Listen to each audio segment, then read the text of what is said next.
the interpretation button at the bottom of your Zoom screen, then select Spanish.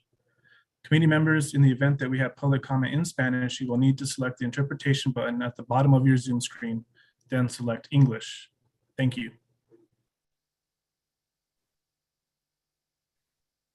Si hay alguien que vaya a necesitar interpretación al español, por favor, vaya a la parte inferior de la pantalla y encuentre el botón de interpretación, oprímalo y oprima al español. Y en el evento que alguien vaya a necesitar interpretación al inglés, también se puede oprimir el botón de interpretación del inglés. Gracias. Good evening, everyone, and welcome to the 2022 Redistricting Committee meeting, June 8th. This is our next to the last meeting of this committee, and I'm happy to report that we have more attendees than we have panelists. So I think that we are winning. That's a really good thing. We're happy to have members of the public both in the webinar with us and all of the community members who are watching via YouTube. Thank you so much for being here. We're scheduled to be here till 7:30. We're going to try to be really efficient with our time. We want to thank the panelists for their due diligence and showing up to every one of these meetings prepared. And so we'll call the meeting to order at this time, and we will follow the agenda. At this time, we need to look at the minutes of the previous meeting that was on May 18th. And we want to entertain a motion after members have an opportunity to review the minutes, to accept and adopt those minutes if there are no changes, and then we'll continue on with the agenda. So I'll give you a minute just to review those meeting minutes if you haven't had a chance.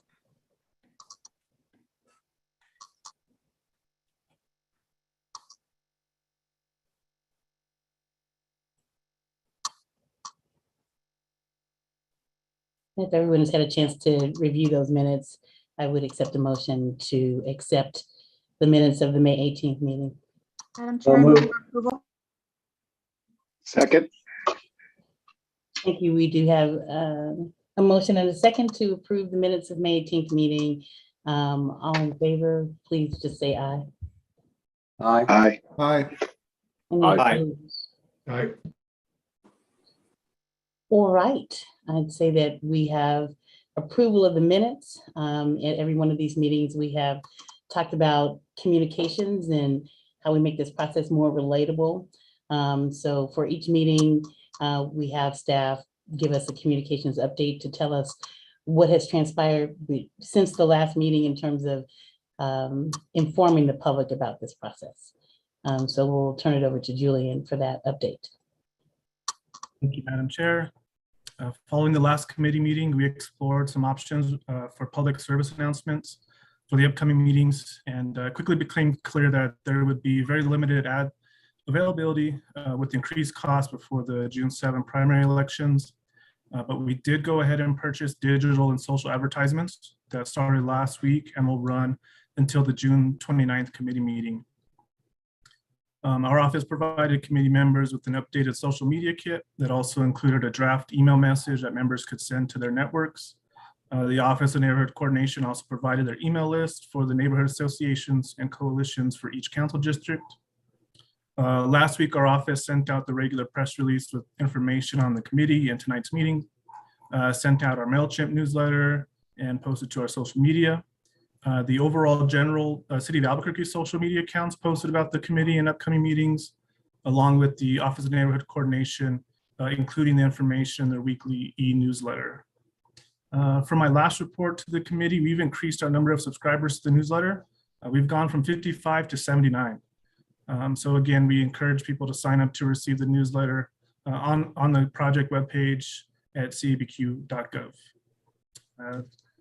I'd stand for any questions, Madam Chair, but that will conclude my report.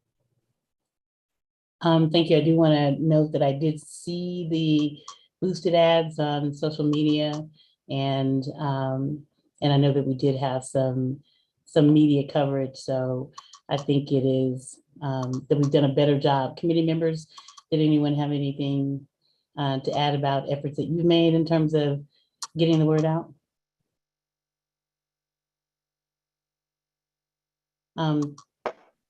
Thank you, Julian. Appreciate it. Actually, do we have someone? Yes, we do. Go ahead. Thank you, Madam Chair and committee members. I just wanted to state that I've continued to vet this with folks within District 2. Those constituents, there have been a few who reached out. I believe that there may be one who will speak tonight, some public comment, and also Ms. Paxton from District 2 has been very involved as a participant, and I'm grateful for that. And just wanted to convey that to the committee that District 2 is being heard. Thank you.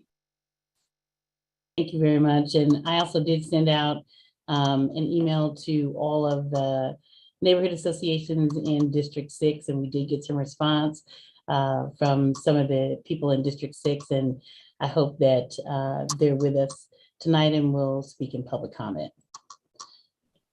Member Reynolds. Yes, thank you, Madam Chair. I did go one up this last time, and because I was getting a lot of, next door is a good way to advocate with people in your neighborhood of what's going on with crime and selling and what's going on in the neighborhood. So I went ahead and took the media campaign that was sent by the city, and I bundled that and sent it to everybody on Nextdoor that was on my app. And I didn't get any responses except for thank you for what the committee's doing. Thank you for your hard work. And but I did ask for feedback and I didn't get any. So I did do that little extra effort, just so you know. Thank you very much, Member Reynolds. I do see that, and I do want to let people in the webinar room know that I can see your hands raised. We will call on you during public comment, which will be coming up shortly. And so if you just want to keep your hands raised, we are taking note of that.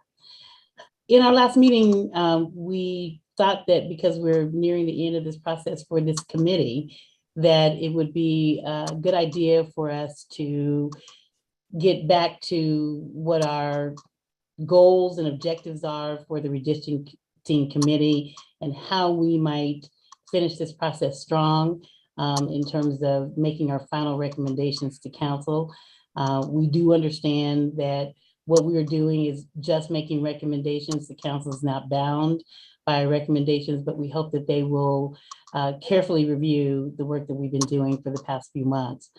So we would like for the representative from our consultant research and polling to give us just a general overview of what we should be doing in this meeting and in the next meeting as we work to make those final recommendations. Who from research and polling will do that overview? Thank you, Madam Chair, committee members. It's Brian Sanderoff, and Brittany Poss is here as well. And we're going to share a screen with Brittany. And Julian, I'm sorry, I'm not sure I have permissions to do that. Sorry about that. 1 second. Okay, you should be able to now. Sorry. Awesome. Thank you so much. And what we shall do is briefly hit those objectives that the chair asked us to do. And some of it will be reminding you of things we've discussed before, and some of it will be new material. Try to keep it as brief as possible, given the time constraints. So if we were to move on to the first slide, here's a slide that you saw early on. It's a condensed version of it. And this is to remind you of what's in the city resolution that was passed by the city council. And that as you consider what plans you think are worth moving forward as a recommendation to the council, what you should keep in the foreground of your mind, the forefront of your mind as you're going through that process. So within the resolution, and within the resolution, it speaks of things that the district shall be, some things that you may consider, and things that you shall not consider. So let's do the shalls first. The districts shall be contiguous. Now, thus far, in all the plans that you move forward, the districts are contiguous. There were a couple of concepts, citizen plans, that you wanted to move forward, that we did notice some contiguity issues in the districts, and you asked us to fix it so that we would eliminate the contiguity problem. And so that was done, and that was moved forward in the plans that went online. So all of the ones we moved forward have districts that are contiguous. Within the resolution, it speaks to that the districts shall be reasonably / relatively compact with as few geographic extremes as possible. Now, why do we have the word reasonably / relatively? That's because in two different places within the resolution, they use different words. In one place, they use the word reasonably. In one case, they use the word relativity. In our minds, when we think of reasonable compactness, we think that's sort of a judgment call on your part of when you look at it, is that a compact district? Is it reasonable in your mind? When it comes to relatively compact, we tend to think of compared to the other plans. When you look at this plan and when you're considering moving it forward, how does its compactness compare to the compactness of other plans? Is it close enough to pass muster or not? So, and you also have compactness measures, mathematical measures for comparison purposes. Attempts to preserve communities of interest is mentioned within the city resolution. We talked about one definition of communities of interest of being a group or area with shared characteristics. For example, neighborhoods, language, history, economics, lived experiences. And so within your conversations over time, you have been discussing communities of interest. And then also within the resolution to follow constitutional principles governing the Voting Rights Act. The districts within the resolution may preserve the core of existing districts, and they may consider the residence of incumbents. Typically, when you consider the residency of incumbents, if it doesn't interfere with all of those other greater principles like contiguity, compactness, communities of interest, then that's usually the measure where you can consider it. If considering incumbents throws an entire map off into an area you don't feel comfortable with, then that's another thing that should be part of your consideration. And then in terms of the district shall not use partisan election data or registration data. So to our knowledge, all the plans that we've drawn, we don't know about the citizen plans, but there's been no discussion of politics, and in our plans, no review of election data or voter registration data. Above and beyond this, state law does require that the districts do be substantially equal in population. And that's defined in the law of that the population deviation shall be no greater than plus or minus 5% from the ideal population of a district.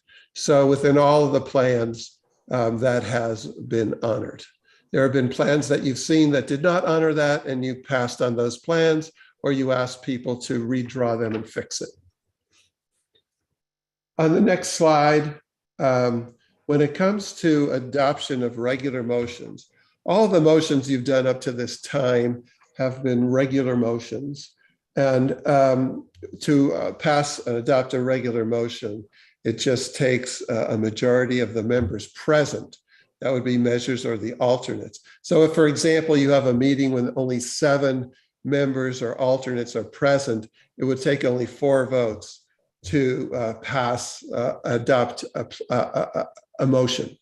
However, when it comes to the adoption of final recommendations to the city council, the majority of all members, so the 9 count, whether you're there or not, majority of all members. So it does take 5 votes, so to speak, to pass a concept or plan recommended to the city council. Now, each alternate may attend and participate in all meetings.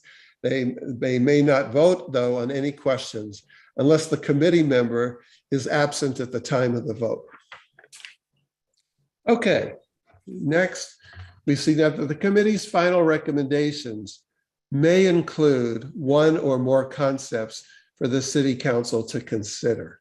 Now, one big question that you'll need to discuss, and we're going to give you some suggestions, some ideas, is that should you predetermine a fixed number of concepts that you would want to recommend to the city council, or should you wait and get a sense of the level of consensus that exists among committee members and then decide how many to move forward once you get a feel for where people are.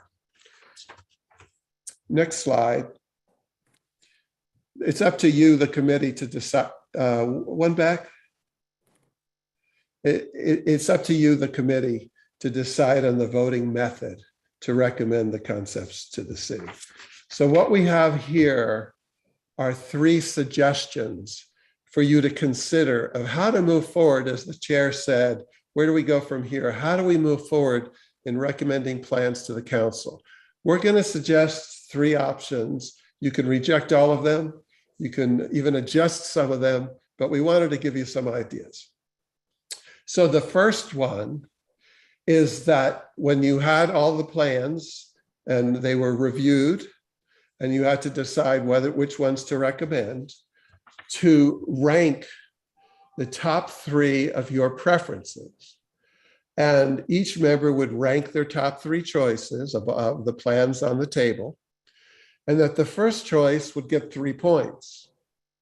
The second choice would get 2 points. The third choice would get 1 point. And then you would add up the total points for each concept and see where the consensus or lack of consensus lies among the membership. The committee then would decide how many concepts to recommend to the city council based on the distribution of the points. And so you could say, oh my God, one plan just scored way above the other. Let's do it. Oh no, let's do the top 2, they're close. Let's do the top 3. But you would hold up on that predetermination decision until you see where the committee stands. Now we're going to give an example of that. We're going to move forward 1 slide, and then we're going to come back to this slide. Now on mine, I have to minimize something because I'm seeing everyone's picture. Okay. What you're looking at here is the actual scorecard that was used 10 years ago by this Citizens Committee. And what they did, they adopted the choice of what we're calling option 1 for your consideration, where they ranked the plans and gave their top choice 3 points, their second choice 2 points, and the third choice 1 point. Now, back then, they didn't pare down options along the way. Remember, you rejected concept B, you rejected concept C, you rejected some citizen plans that didn't fall within the legal requirements of substantial equal population, et cetera. And so they didn't do that. They didn't do any narrowing at first. They just had plans A through V. And so they asked everybody individually to choose their favorite plan. So let's look at Q for a moment. And we see that plan Q had 16 points. So there were 5 of the 9 committee members chose plan Q as their first choice, and therefore it got 3 points. And then 1 committee member chose it as their third choice, it got 1 point. Then plan L got 12 points. Now, for your information, plan Q and plan L were very, very similar plans. The only major difference was that it changed the boundary between the 2 West Side districts between 5 and 1. And so the Q and L were very similar concepts, and they took first and second place. Also notice that many people chose Q as their first choice and L as their second. Then there was plan V that had 8 points, plan N that had 7, and so on. So this process immediately showed them that there were 8 plans that had some support for at least, and 14 plans that didn't receive a single vote. So this ranking system, its positive attribute, if you will, is that encourages committee members to prioritize and narrow down their choices so that they can then see, what do we do next with how many plans should we recommend? Now, after much discussion last time, they decided to move forward to the city council all of the plans that had at least 1 vote. They could have taken many different routes, but that was done after discussion and after seeing the distribution of the support levels among the committee members. So this is a ranking system.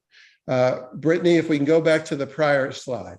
The next option for your consideration is a rating system. What's the difference between ranking and rating? Well, ranking is I got to choose my top 3. I'm forced or encouraged to make some priorities and choices and narrow things down. In a rating system, you would rate each concept that you have on the table. You wouldn't just choose the top ones, you'd rate each one. And you'd rate them on a 5-point scale. And so the scale would be strongly recommend, 4 points, recommend, 3 points, neutral, mixed feelings, 2 points, do not recommend, 1 point, strongly do not recommend, 0 points. Then just like the other scorecard, you would add up the points and see where the committee stands in terms of levels of consensus, and then decide as a group which ones or how many to move forward. The third option for your consideration is different. There, each concept is voted on separately. Each concept that receives a majority of the total committee membership, in other words, at least 5 votes, is recommended to the city council. So under this concept, you're looking at each plan in a vacuum. You're taking them one by one and saying, should we move it forward to the council or not? Again, variations on the themes that we could even suggest if you want, but we wanted to give you 3 very different approaches. In the first 2, you would decide how many plans to move forward after seeing where people are consensus-wise. In the third plan, that you'd look at each plan in a vacuum and move it forward, yes or no. Okay, and then finally, within the resolution, it says that, okay, even after the majority pass on certain plans to the council, that the submission of a minority report is not prohibited. In other words, it's okay for people who disagree with the decisions of the committee to file a minority report with the city council. And so with that, Madam Chair, committee members will stand for any questions if there are any at this time, or perhaps save that to later.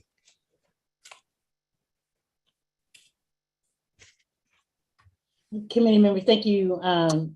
Sanderoff, for that report. Really good information. I think that before the end of this meeting, after we have public comment, that we could decide on what our voting structure is going to be. And we may revisit that conversation at that time. So if you want to withhold comments till the end of the meeting, that's also good after we have public comment and we have some more committee discussion. Did anybody have any questions based on the report? I don't see any questions. Thank you very much, but we may revisit some of that information a bit later. Thank you. At this point, we are going to go to our committee discussion on any maps that were submitted via Districtor in the written public comments. So we will get to those maps now, and I think that we have 2 maps that have been submitted. Is that correct, staff? Madam Chair, there are 2 maps plus a sort of amendment to the historical COI map, which became Citizen Map 3. Yes. Have those all been vetted? They have, Madam Chair. There are some contiguity issues in one of the maps, but it's just in that South Valley area where we've had those issues before that don't affect the population. Other than that, all of the maps are good to go. And our staff, can you let me know if the individuals who submitted those maps are present and would like to present them 5 minutes for their presentation to the committee? Madam Chair, yes, Keith Sanchez and Meredith Paxton have been moved into the meeting. So if you like, we could start with Keith Sanchez and then move to Meredith after. That'd be great. Thank you. Thank you, everyone. Are you ready for me? Sorry, Madam Chair, Ms. Sanchez, sorry, just one second. Brittany, would you be able to bring up his map?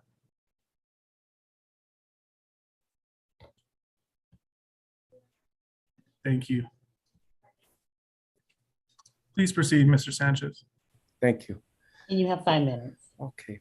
Madam Chair and esteemed committee members, my name is Keith Sanchez. I'm a bilingual English language arts, Chicano studies and music teacher at RFK Charter High School in District 3 on our beautiful West Side, South Valley. I'm also a PhD candidate in UNM's Chicano studies program. And my wife and I run a nonprofit music program called NMARB, free of charge for kids from all over the city. The map I've submitted, I'm calling the Fairness for Our Future districting map. I simply feel it's vital that the West Side obtain equitable representation in the city. Primarily because without a representative voice at the table, policy decisions can adversely affect our kids, and I've seen it. Their families, the majority of whom stem from one of the lowest socioeconomic and most vulnerable populations in our city.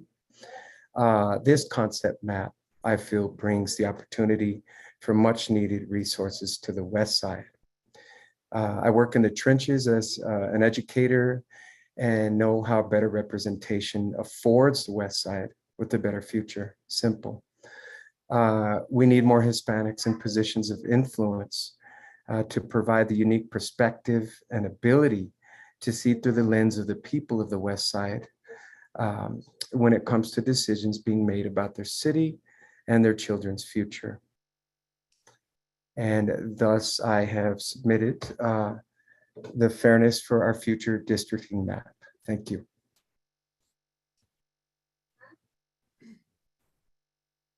Thank you, Community Member Sanchez, for this map.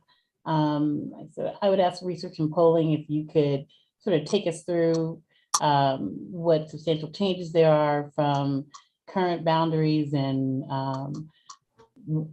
just what the metrics are that we've been reviewing all the other maps with. Absolutely. Thank you, Madam Chair. So as Mr. Sanchez said, this map does take more of the West Side over into the East Side districts, as you can see, District 2 and District 6. And it does have four Hispanic voting age population districts in District 1, 3, 2, and 6. But I will note that District 6 is at 50.5% Hispanic voting age population. So it's not super strong, but there are 4. I'll also note that the international district is whole, which is something that we've talked about before. So just briefly, District 5 looks the same as in Concept A, which is also Citizen Map 1 and 2. District 1 stays north of Central and then stays west of Unser here. So this is Unser, and District 1, rather than coming all the way down to Central, just stays west of Unser. District 3 looks really similar to the way it does today and in many of our plans, except that District 6 takes the sort of west side of the river, all these precincts that are in the city limits from Atrisco, and the boundary here is actually at the ditch. So everything west of the ditch is in District 3 and everything east of the ditch in District 6. District 2 coming across to Unser also takes those 2 precincts north of I-40 and east of Coors that we saw in Citizen Map 1. Those go into District 2 from District 1. And then this right here is where West Mesa High School is. So District 2 is taking West Mesa all the way to Los Volcanes, then taking the West Mesa neighborhood. District 6 is taking south of Los Volcanes and the Pat Hurley neighborhood here on the west side. On the east side, District 2 is taking sort of most of downtown and also South Broadway. So the southern boundary here is at Bridge. And this is Buena Vista here. So it's taking sort of West University. This is where Carrie Tingley and the University satellite is right in here, and then stays south of Comanche and west of, this is Carlisle. District 6 comes along central to San Mateo, and then keeping the international district whole from San Mateo to Wyoming. So I will note, this is something that we'll see often, when we do put together 4 majority Hispanic voting age population districts. Often what it takes is stretching a district from the international district across the river, to this sort of Pat Hurley, West Mesa area. And so what we're seeing here is we're seeing this district coming all the way from Unser to Wyoming to pick up sort of the Hispanic communities in the international district and the Hispanic communities here in Pat Hurley and sort of Atrisco here. I'm going to turn on the current districts just so you can see these east side districts are really sort of similar to how they are today and similar to Concept A. District 9 just moves a little south and a little west. District 8 moving a little south and a little bit east from Eubank to Morris. District 4 crossing Montgomery between Carlisle and San Pedro.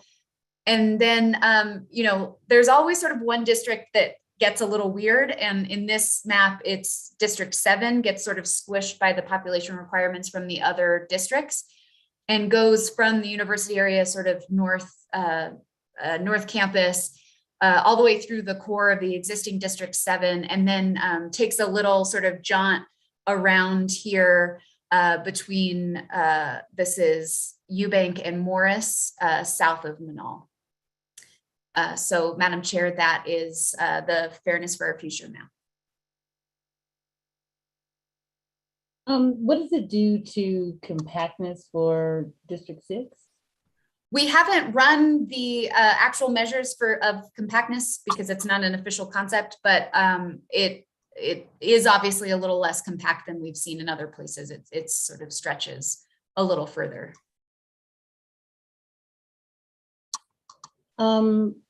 We have, and I'm not sure which order this came in, so forgive me, Member Baca and then Member Romero.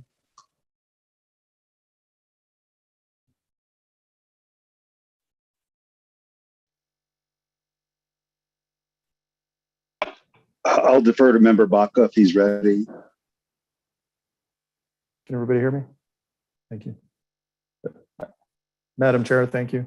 For Brittany, you mentioned that whenever you create a map with 4 majority Hispanic districts, 6 tends to get stretched out. My question to you, given that our population demographics are that Hispanics are the majority, if I'm correct, in all our other concept maps, the second largest group actually has 4 majority districts, not the Hispanics. So given that the Hispanics are also the protected group within all of this, is this the only way to make 4 Hispanic districts by stretching out 6, even though the compactness may be a little bit off? It is. So if you don't mind, Madam Chair, we put together a heat map of sort of where the Hispanic population lives in Albuquerque to sort of elucidate this a little better. If this is an appropriate time. Yes. Okay. So this is, obviously the city of Albuquerque. What we've done is we've coded the precincts based on the % voting age Hispanic population data. And you can see that the darker color, the sort of more purple, is higher concentrations of Hispanic communities in that precinct. And then the lighter colors are lower concentrations of Hispanic communities in that precinct. And so you can see, as we may expect, the southwest corner of the city has a high proportion of Hispanic communities. You can see Bareilles also has a high proportion.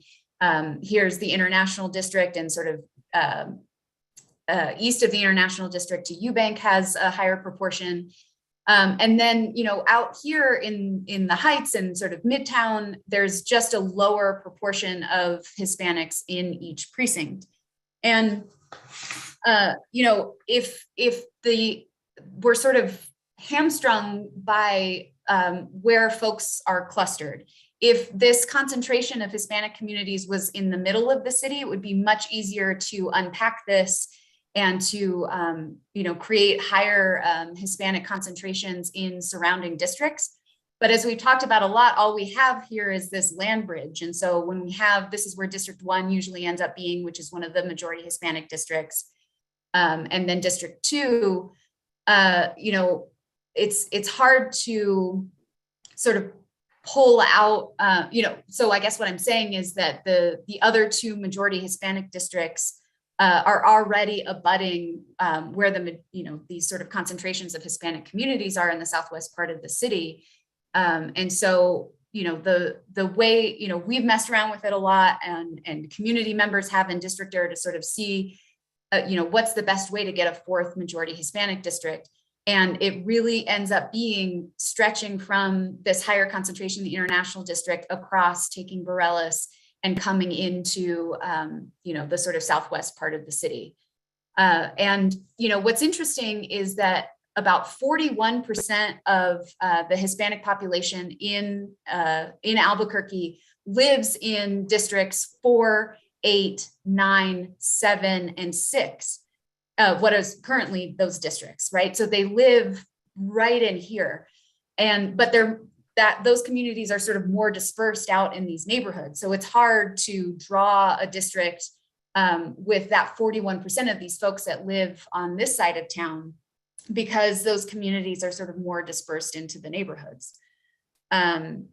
So all of that to say, we've taken shots at it, and the public has taken shots at it, and really having a district that stretches across the bottom of the city here is really kind of the only way to make that happen, just because of how the Hispanic communities are clustered in the city. And I think there was a second part of that question. Oh, the other thing I wanted to say, Madam Chair and Member Baca, is that in all of our plans, except for E, there are 7 majority minorities, so 7 non-white, non-majority white districts. And then in concept E, there are 6 majority minority districts. So just to sort of remind us of that as well. I'm sorry, Brittany, could you repeat that? Sure. So there are, in every plan except for concept E, there are 7 majority minority districts and 2 majority white districts. In E, there are 3 majority white districts and 6 majority Hispanic, or sorry, it's D. I said E, it's D that has 6 majority minority districts and 3 majority white districts. Madam Chair, this is Brian. Go ahead. Just to say what Brittany just said in a different way, and correct me if I'm wrong, Brittany, in all of our concepts, there are 3 majority voting age Hispanic districts, and then another 4 majority minority districts when you have majority that are not white. That's correct. Except for one plan where it's 3 plus 3. In most of the plans, it's 3 majority Hispanic plus 4 majority minority. And in one other plan, it's 3 majority Hispanic and 3 majority minority. Member Baca, I'll let you continue if you had another question. Thank you, Madam Chair. So one follow-up to my initial question, then one follow-up to what you just said. So thank you for acknowledging minority, majority districts, how you've currently drawn them up. As a Hispanic male, I don't lump myself in with all minorities. and I'm not trying to be disparaging there, but I know other groups feel the same way. They're separate groups, even though oftentimes we view them through one lens. And especially here in New Mexico, where there's one group that's dominant, right? It can often be considered that. And so, but that leads me to my other question then. So Mr. Sanderoff, you can chime in on this also. Earlier in the presentation, one of the shalls was following the Voting Rights Act. My understanding of that, part of that is not to allow a protected class to be diluted in their voting power for representation. Not trying to bring in the voting itself, but So and it's very interesting for me to hear this. Northeast Heights has a majority of Hispanics. That was a surprise to me. So, but having said that, if Hispanics are the majority party or majority population in Albuquerque, and I would assume we're even going to grow as most minority groups are growing, then by creating a 3 Hispanic map and not being able to take into account that Northeast Heights, it almost feels as if it's being diluted. And so, and I may be wrong, I don't know the numbers, you'd have to run this for me, but if I look at this map, I see 4 Hispanic majority, which fits our demographic, the demographic of the city, I'm sorry, of Hispanics. If we then add the other minorities on top of that, I wonder what it looks like. I have no idea, but it feels to me that might fit the population demographics of the city better and fit what we have to, that follows our rules, minus that odd lack of compactness for 6.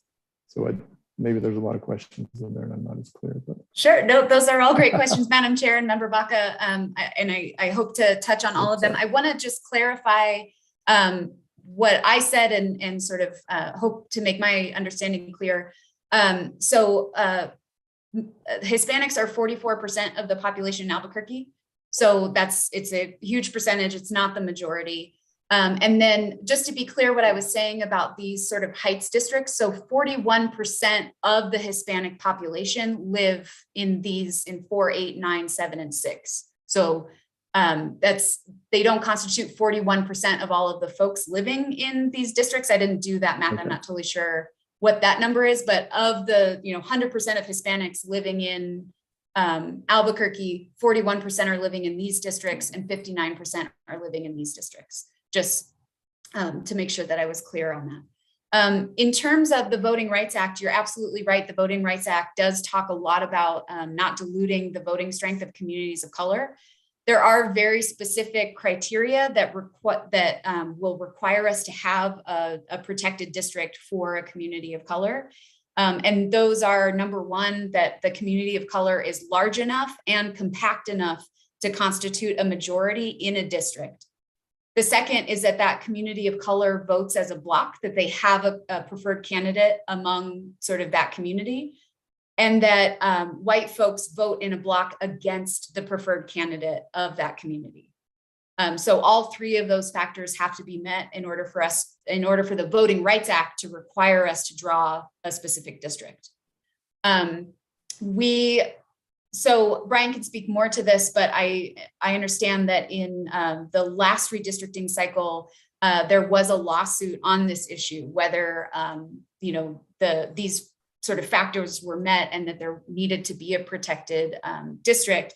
And Brian, you can speak more to this than I can, but I think that they weren't successful because they couldn't demonstrate the white bloc voting against the preferred candidate of the Hispanic community.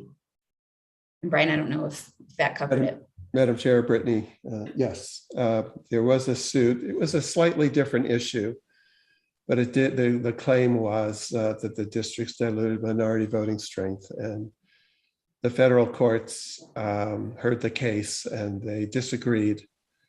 And in fact, they took a very unusual step of saying that the plaintiffs did not, in good faith, were able to demonstrate any of their claims, and they required the plaintiffs to pay the bill of this city that was defending the plan. The issue that Brittany was talking about was proportionality, that we've heard from Mr. Sanchez and some committee members and some members of the public, that if Albuquerque is 44% majority adult Hispanic, why don't we have 4 districts that are majority adult Hispanic? And that is a reasonable question. Brittany was showing how in the Northeast Heights, where a lot of people live, Hispanic population, a lot of Hispanics live, the Hispanic population is dispersed so much that you cannot develop a compact majority Hispanic district in the Northeast or Southeast Heights.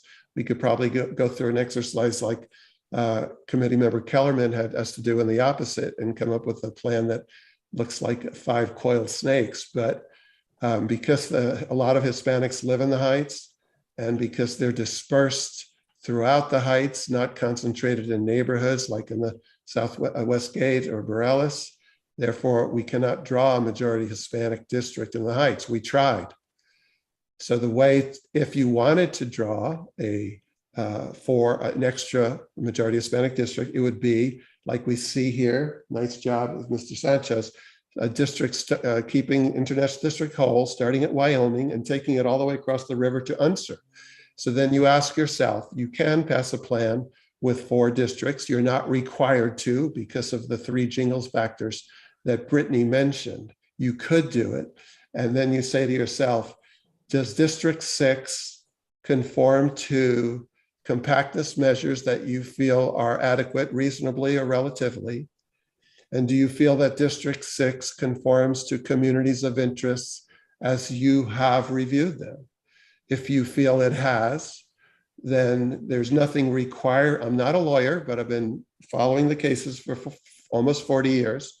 So District 6 is not required to have a 4th district because proportionality, this notion of Albuquerque's 44% Hispanic, so you got to have 4 Hispanic districts, has to take into account the density issue that Brittany mentioned. Because 80% of Westgate and the small parts of the South Valley are in the city, happens to be in the corner of the city, it becomes very difficult to build a 4th Hispanic majority district unless you stretch one, in this example, from Wyoming to Unser.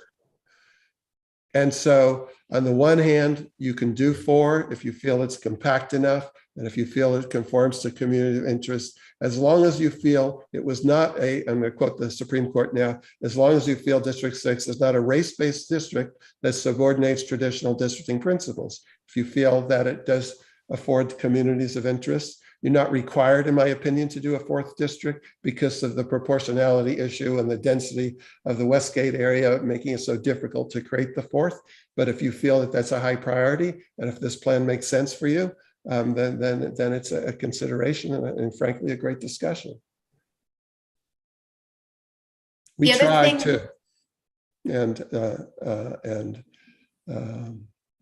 you're looking at one example of what it would take to get it up to 50.5 on District 6. And also, Mr. Sanchez, I wanted to apologize for you for if I offended you regarding the term minority population. And I do understand that the different groups, the non-white groups, are very distinct. Sometimes I fall back to census terminology. I am very sensitive to the differences in the racial groups and the groups of color. And I apologize if I offended you. No offense taken at all. Thank you. We had Member Romero. Thank you, Madam Chair, members of the committee. First of all, thank you, Mr. Sandroff and Brittany, for those explanations. Mr. Sandroff, I know you're not a lawyer. I am, but I would gladly defer to you on these issues, as I know you made a career's work out of it. Mr. Sanchez, thank you for your service as a teacher there in District 3. And as I understand it, are you also a constituent of District 2? I am a constituent of District 2, yes. Okay. Yeah, thanks for your hard work and thanks for your participation in this process. Getting away a little bit from the previous discussion, which I think this map adequately addresses, what I like about it is the sort of geographically congruent approach to the west side there. It seems responsible to me, in my mind, to task 2 representatives with that job of serving the west side. It would be patently unfair to have one individual do it. I've seen that in some concepts. I think this makes sense in that regard. I know that's a long stretch for District 6 there. So just wanted to comment on that more than anything. I've heard this concept, and this is more of a question of something called an equity gap, just in terms of population, that the west side is growing.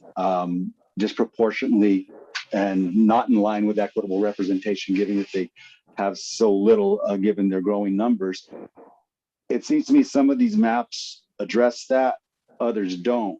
I feel as if this one does, and if I'm not making sense about this equity gap, and you all, I'm going to pose this question to Brittany and Mr. Sandroff. Do you all feel like this map addresses that equity gap that with the growing of the population on the west side? Madam Chair and Member Romero, are you talking about how we sort of account for how District 5 and 1 are going to grow more over the decade versus, okay. Yes. This, because we know that District 5 is going to be, was the highest growth over the last several decades and is where all sort of the building is happening. And we know that District 5 is going to be the one that grows. Because District 5 looks like the District 5 from Plan A and from those citizen maps, the deviation is only negative 1.49. If we really were, if the goal of the map was to take into account the growth that's going to happen on the west side, we would probably try to get that even lower. Okay. To be honest with you, but it isn't on the sort of high side, right? We wouldn't want to see it in like the +4 if we're worried about how that's going to grow over the decade. Okay. So it's sort of, yeah, thank you. Okay, no, that makes sense. And again, you're probably right. It should not be the sole criteria, but I think it should be warranted its due consideration. Two other questions as I'm looking at the map. I spoke to the geographic congruent pass into the west side. Does that displace District 2 incumbent with that purple portion there, which looks like, I'm guessing, the country club that where Central Cerner curves around? And then I'm talking about Councilor Benton.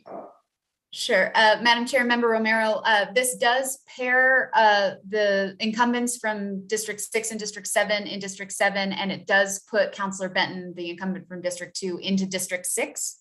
But there is no other incumbent in District 6 under this plan. So it would be sort of a very different district than he's used to representing, but he wouldn't be running against anyone.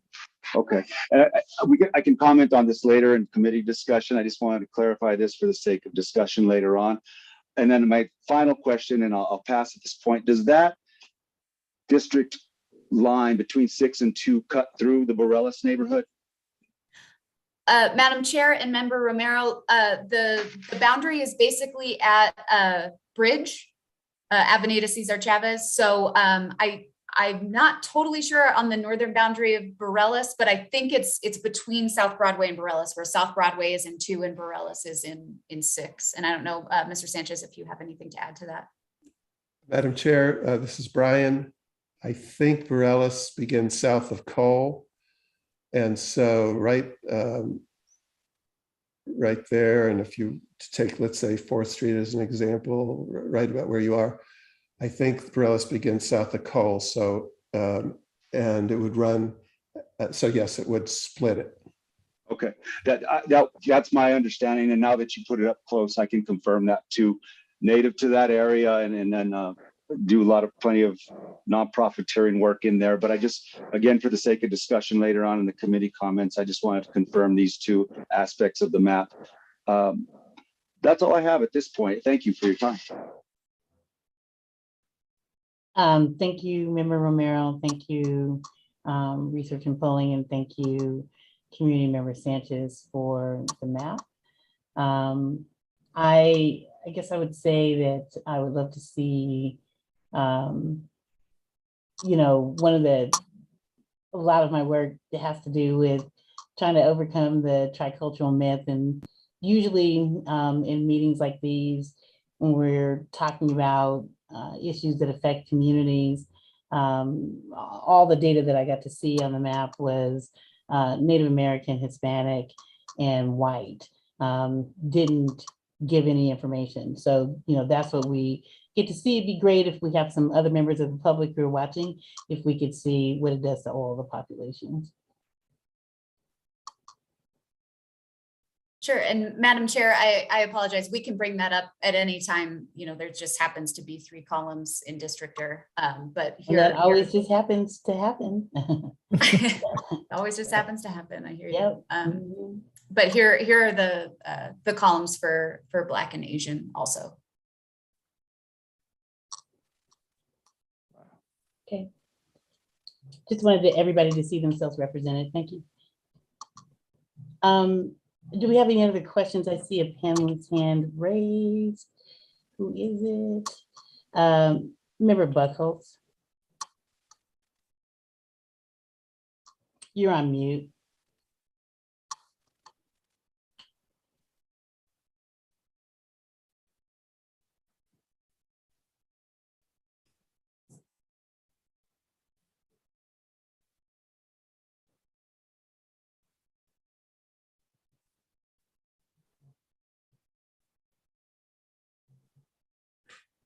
We're gonna start singing the Jeopardy song, Member Buckholz.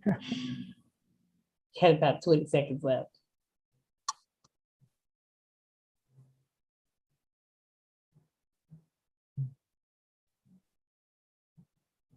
We're going to come back to you, Member Buckholz, so we can move on in the interest of time. We have a lot to get through in the next hour, but I will recognize you. I think that's what we have for community member Sanchez. We want to thank you so much, and we will be talking about the map at the committee discussion. Thank you. Thank you so much. Community member Paxton, if you want to bring up that map, you have 5 minutes.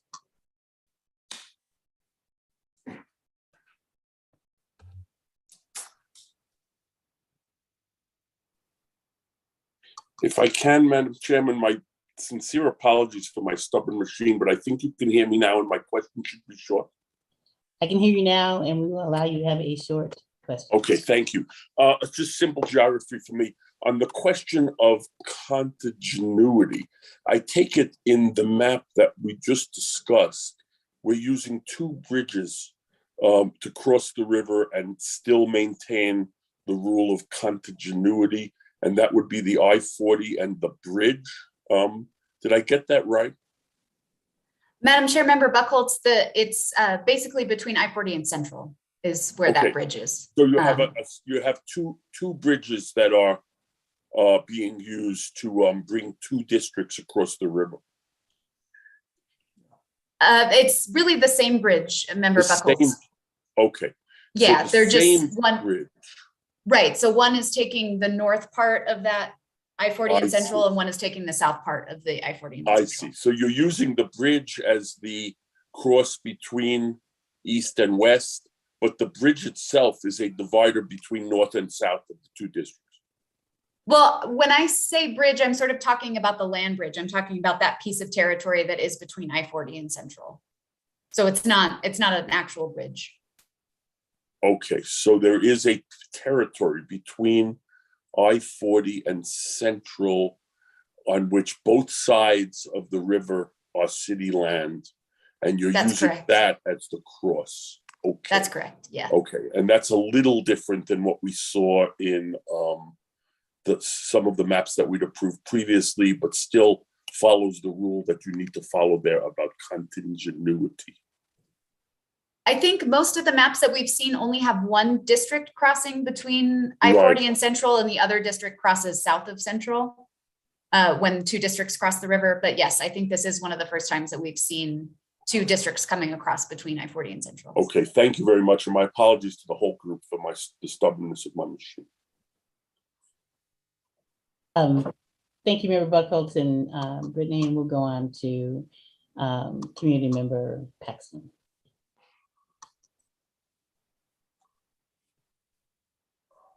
Thank you, Madam Chair and members of the committee.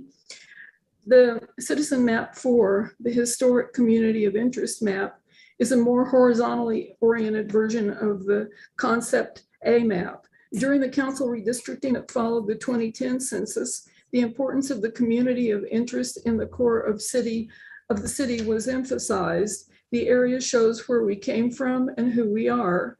The historic COI combines these historic neighborhoods in a single council district, District 2, which facilitates the planning and implementation of measures to preserve and enhance them. The more horizontal orientation of the districts unifies the city by moving eastern boundaries across the river. Because of the growth of Albuquerque has been most intense in the western section, sector. This orientation also partially relieves pressure that destabilizes the older eastern neighborhoods east of the river. The destabilization results from the need to increase the densities of the older areas beyond their original designs in order to maintain constituencies of approximately equal size throughout the city council districts. This revision responds to comments made by members of the redistricting committee during the May 18th meeting. The smaller communities of interest that would be combined in this broader community include the 5 neighborhoods with historic protection overlays. Those are 8th and Forester, the 4th Ward, Huning Highland, and East Downtown, Old Town, and Silver Hill. It would also encompass the Spruce Park neighborhood listed on the National Registry of Historic Places compiled by the National Park Service and the New Mexico State Registry of Cultural Properties, and it is now under consideration as the 6th Albuquerque HPO. Other highlights are the Los Duranes neighborhood, which joins Old Town as one of the 1706 founding communities of the city, and Barelas, where the arrival of the railroad in 1880 provided a major impetus to our economic development. The semi-rural homes along the northern extension of the Rio Grande are another indication of our early history and are another component of District 2. There are numerous benefits to this overarching community of interest in District 2 that extend beyond those to be gained by its residents and commercial interests. One of these is the potential it offers for helping to solve the heat island effect in Albuquerque that has become a concern of Dr. Dave Dubois, the New Mexico State climatologist. And I would also add that efforts to publicize the history that these places represent could additionally contribute to unifying Albuquerque by highlighting the aspect of our many rich and diverse cultures and communities. And I would just mention that the changes in response to comments from committee members at the last meeting were in response to Member Quesada's comments. I unified all of District 3 that was partially District 2 as shown here so that it doesn't split a neighborhood association. That was a problem before. So I put those areas back into District 3 to avoid that issue. Then also Member Burkholtz mentioned that the areas just at the base, it's hard to describe, but I put the West Bluff neighborhood all back in District 1 because I understood that that was what he saw as in the best interest, thank you, of the community. Then I thought that greater compactness could be accomplished by moving some of the areas of District 2 that had been changed to District 4 back into District 2. So I did that. And then I realized that I had split a neighborhood in the south of Central area, the University Heights Neighborhood Association. In the previous version, that was split into District 2 and District 6. So I reunified that neighborhood association. And I think those are the basic changes.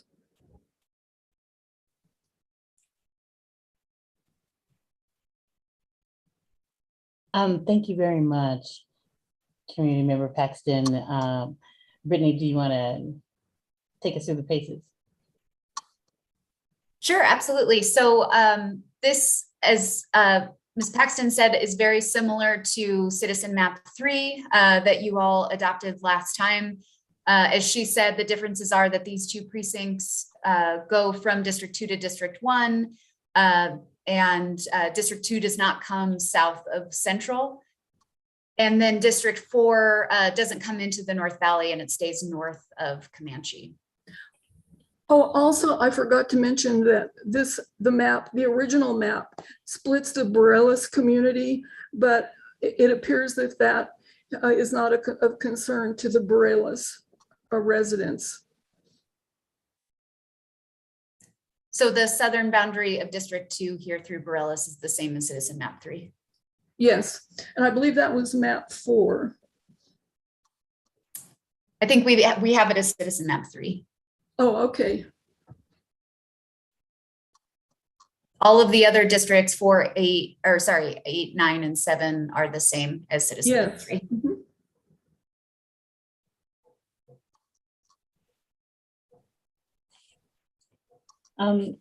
Could we see the population numbers? The total population? Mhm. Yes.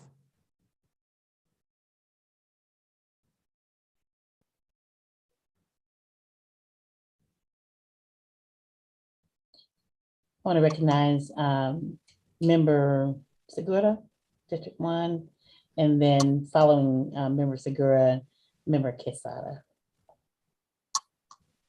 Madam Chairman, Ms. Paxton, I appreciate your hard work on that. And I just want to set the record straight that it was you and I that spoke on the 2 districts that are 2 precincts that I needed to have included into District 1, which is very historical for us, since those are 2 of the original precincts that were in the original District 1.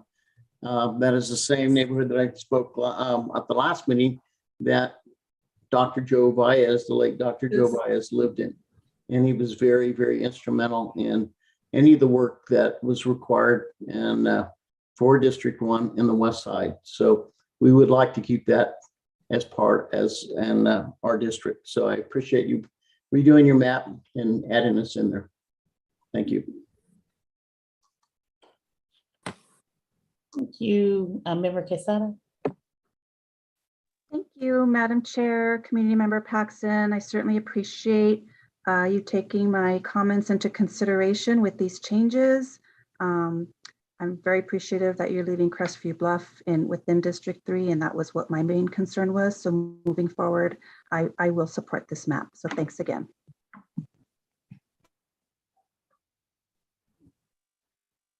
Thank you, Member Quesada. Member Romero. Just very briefly, I want to say thank you to Ms. Paxton. She has been reaching out to me and Mr. Baca as representatives in District 2 and been trying to address her comments, but mostly encourage her to participate. And thank you again, ma'am. I just want to clarify a little bit so there's not a misunderstanding about Bareilles. I'm from Bareilles. I'm active in non-profiteering work down there. I don't live there anymore, but lived there most of my life. I want to emphasize that I've paid some specific attention to them out of necessity because of where we are tasked with crossing. It necessarily implicates crossing through that downtown corridor. And I've vetted the community to sort of see what their response is to many of the critical players. And rather than being cut out entirely from the downtown, they would prefer to see a split where they still maintain a stake in the downtown, because much of their development, much of their community identity through the rail yard market and their developments down there have evolved in that direction. I think that they also see that this city council line passing through the neighborhood, and again, I speak of them in terms of an unshakable community identity, is not going to belie that. In fact, it would give them more potential political voice at the city council table. So that's their view, as I understand it, and the folks that I've spoken to, as far as Bareilles being split in 2, that rather than undermining, the preservation of that quintessential community of interest, it really preserves it. So I'd ask committee members to think about that. I just want to clarify in terms of what I conveyed to Ms. Paxton, but thank you for your hard work and appreciate your comment. Thank you, Member Romero.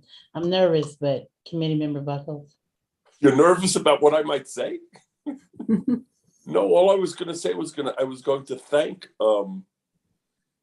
citizen Ms. Paxton for listening carefully to the concerns that were expressed by the West Side interests and going back to the drawing board and responding to those interests. And I think that's the way that we get things done, where we leave everybody in a place that they know that they've been heard and listened to, and the listener comes back and responds in a positive way. That's all. Thank you. I was just talking about the ability to unmute. Oh, yeah, yes. I didn't put it on mute anymore. I'm not touching the mute button for the rest of the meeting. All right. I do have a question about the deviations, the population deviation in those areas. So ideal is 62,000. Where is it now in terms of District 1, and what would the variance be? Sure. So District 1 has the largest positive deviation at 4.1%. District 3 also has a large positive deviation at 3.6%. The smaller deviations are District 4 at negative 3.7 and District 8 at negative 2.6. So they're all within the allowable range. 1 and 3 are on the high end and 8 and 4 are on the low end. Thank you. Thank you, Community Member Paxton, for your hard work. Are there any other committee comments at this point? If not, we thank you, Community Member Paxton, and we will revisit. I do see Rebecca Latham, Member Latham, and Member Pasco. So we'll start with Member Latham and then Member Pasco. Thank you, Madam Chair. I was just curious about the existing boundaries as they stand, if it would be possible to view that overlay.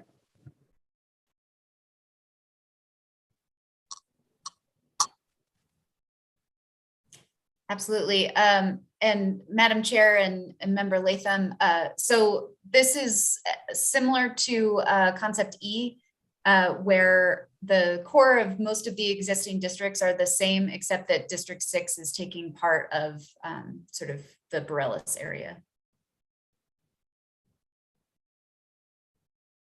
And District 2 obviously is crossing the river.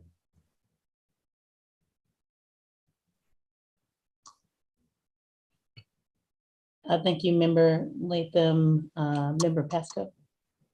Okay, I had a question.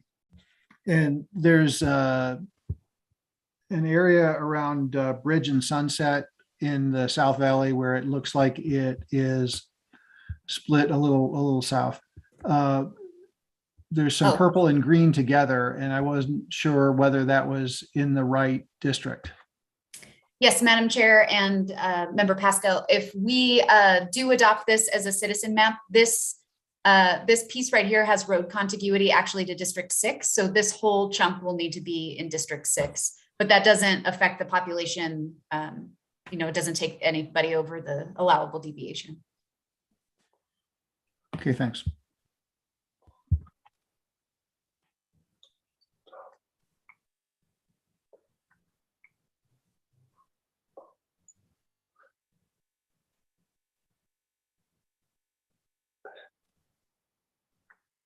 Madam Chair, I'm sorry, I think you're on mute.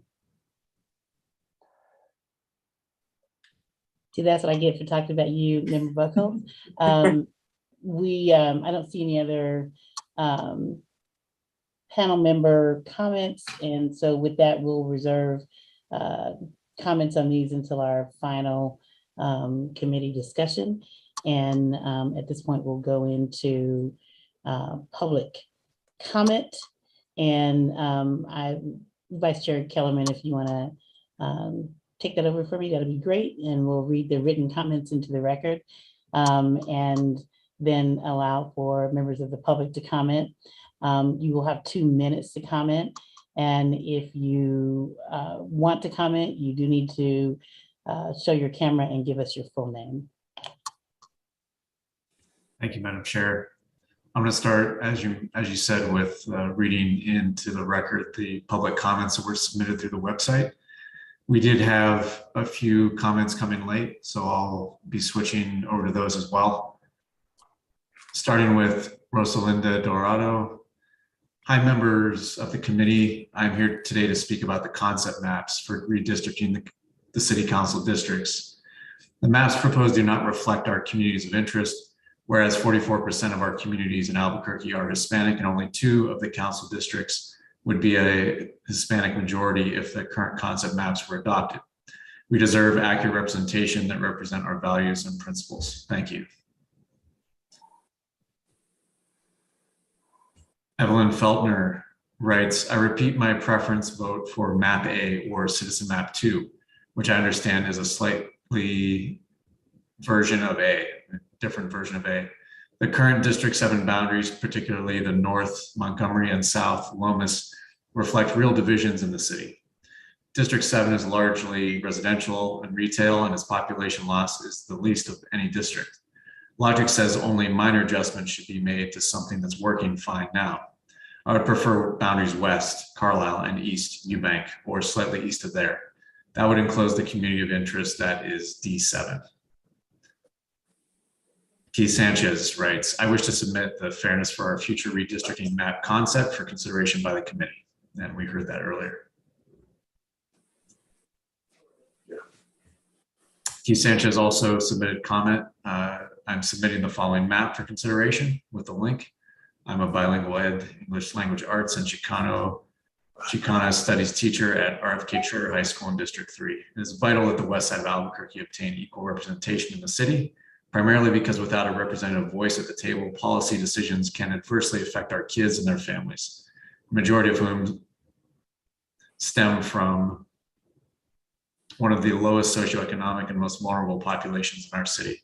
This concept map brings the opportunity for much needed resources to the west side. The city's majority Hispanic demographic, 44%, is a marginalized, underrepresented, and sociologically endangered population. Without more balanced representation in city policymaking, issues confronting the Hispanic community at large may never make it to the table. This can have huge impacts on educational outcomes for people of color at RFK, all schools on the west side, and beyond. Lori Jameson writes, the Mossman Neighborhood Association wants you to know that residents in the current District 7 are a community of interest in that we are historically working class families living in similar homes and similar neighborhoods with many business interests. We have close contact with other neighborhoods in our district and know that we share common interests and concerns about crime, education, and property values. Our board voted to support Citizen Maps 1 and 2. Meredith Paxton writes, the historic COI is more of a horizontally oriented variant of the concept A map. During the council redistricting that followed the 2010 census, the importance of the community of interest in the core of the city was emphasized. The area shows where we came from and who we are. The historic COI combines these historic neighborhoods in a single council district, which facilitates the planning and implementation of measures to preserve and enhance them. The more horizontal orientation of the districts unifies the city by moving eastern boundaries across the river. Because the growth of Albuquerque has been most intense in the western sector, this orientation also partially relieves pressure that destabilizes the older eastern neighborhoods east of the river. The destabilization results from the need to increase the densities of the older areas beyond their original designs in order to maintain constituencies of approximately equal size throughout the city council districts. This revision responds to comments made by members of the redistricting committee during the May 18th meeting. And finally, from Terry Storch, I support the fairness for the future map submitted earlier this week. It provides 4 districts that are majority Hispanic while also increasing representation on the west side. The city is currently 44% Hispanic and expected to grow. Thank you. That is all of the public comments that were submitted since the last time we met as a committee. I'd now like to open it up to public comments. Members of the public can speak for 2 minutes, and I'd like your assistance with this, council services. And thank you, Mr. Vice Chair. I'll call the names that we got them in here. Thank you. Our first speaker will be Debbie Conger. Hi, thank you. I'm new to this, so if I'm not prepared enough, I apologize. I had submitted, so concept map E, it stops northern boundaries at Indian School Road. And my question is, does it include the homes on both sides of Indian School Road? And then I have a comment. So I don't know how my 2 minutes, should I just keep going? Debbie, let's just pause quickly there. And if Brittany or even Brian, if you're available, just to quickly answer that. And I'm sorry, Ms. Conger, which district were you interested in this sort of boundary between District 8 and 9? District 9. So the question, oh, that's interesting. That's not clear on the close-up. So the question was in concept map E, it looked like all of Indian School Road was in District 9. And I'm sorry, this is E as in Edward. Are you saying a different number? E as in Or letter? Edward, right. Okay, But when, yes. when some of us looked at it earlier, we couldn't really tell where the boundaries were. And we were saying that everything on Indian School Road on both sides of it, all the homes, north and south, should be in E. So that's a comment. I don't live in that district, but I've been asked to make that comment for some people who are in some other city meetings tonight, to include houses, all the houses on both the north and south of Indian School Road in District E. And then the other comment I have, I live in the South Los Altos Neighborhood Association, which is currently in District 6. And I like the fact that that is in District 9, because we have a lot in common, especially the eastern half of South Los Altos. We have a lot in common with District 9 because of the issues on East Central. So either we remain in District 6 or go to District 9, but I would strongly oppose us going to District 7. We really don't have anything in common with that. Before the last redistricting, South Los Altos was divided into 2 districts. Moon West was in District 6 and Moon East was in District 9. And I put a comment in earlier that that would be my preference. But if not, I would say we should go all to District 9. But I am concerned about the Indian School Road split at the northern boundaries of District 9. Thank you. Debbie, thank you. Thank you for your input and comments. Julian, can you queue up the next member of the public to speak? Yes, Mr. Chair, our next speaker will be Barbara Grothus. Hi, thanks for giving, am I on? Can you hear me? Yes, we can hear you, Okay, Barbara. great. Go ahead. Thank you so much. You know, I've been a longtime resident of District 2, and you know, any city councilor who represents this area is representing most of our cultural facilities, the museums, everything from the chemo to, you know, the Albuquerque Museum and up and down the river. Also has the Pox of Poverty. Also has the oldest infrastructure in our city. And that's a huge lift for one person. And Ike has been doing it for a long time, but breaking somebody new into that is quite a thing to consider. I guess one of the things I like about the West Side in the fairness map that is being talked about tonight is that the West Side ends up with more representation, and it sort of gets rid a little bit of this West Side versus the rest of the city sort of thing that we are constantly really facing. I feel like the West Side representatives end up having to, you know, go together to protect their community's interests. And it really, I think, isn't healthy for our city to have that West Side, East Side struggle all the time. I just don't think that's especially great. So those are basically my comments. I mean, I don't think that even the fairness map really deals with this issue of District 2 having all these burdens really for one representative to get funding for and infrastructure. I mean, dealing with all the issues of the oldest part of our city. I know there's a lot of other communities that are also old, but this area down here is pretty much the foundation of our city, and it's crumbling, and we have a lot of problems here. So that's my input. Thank you for allowing us to speak. I really appreciate it. Thank you, Barbara. Thanks for your perspective. Thank you. Julie, could you? Yes.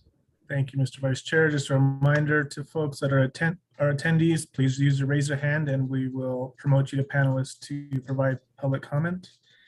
Our next speaker is Sandra Perea.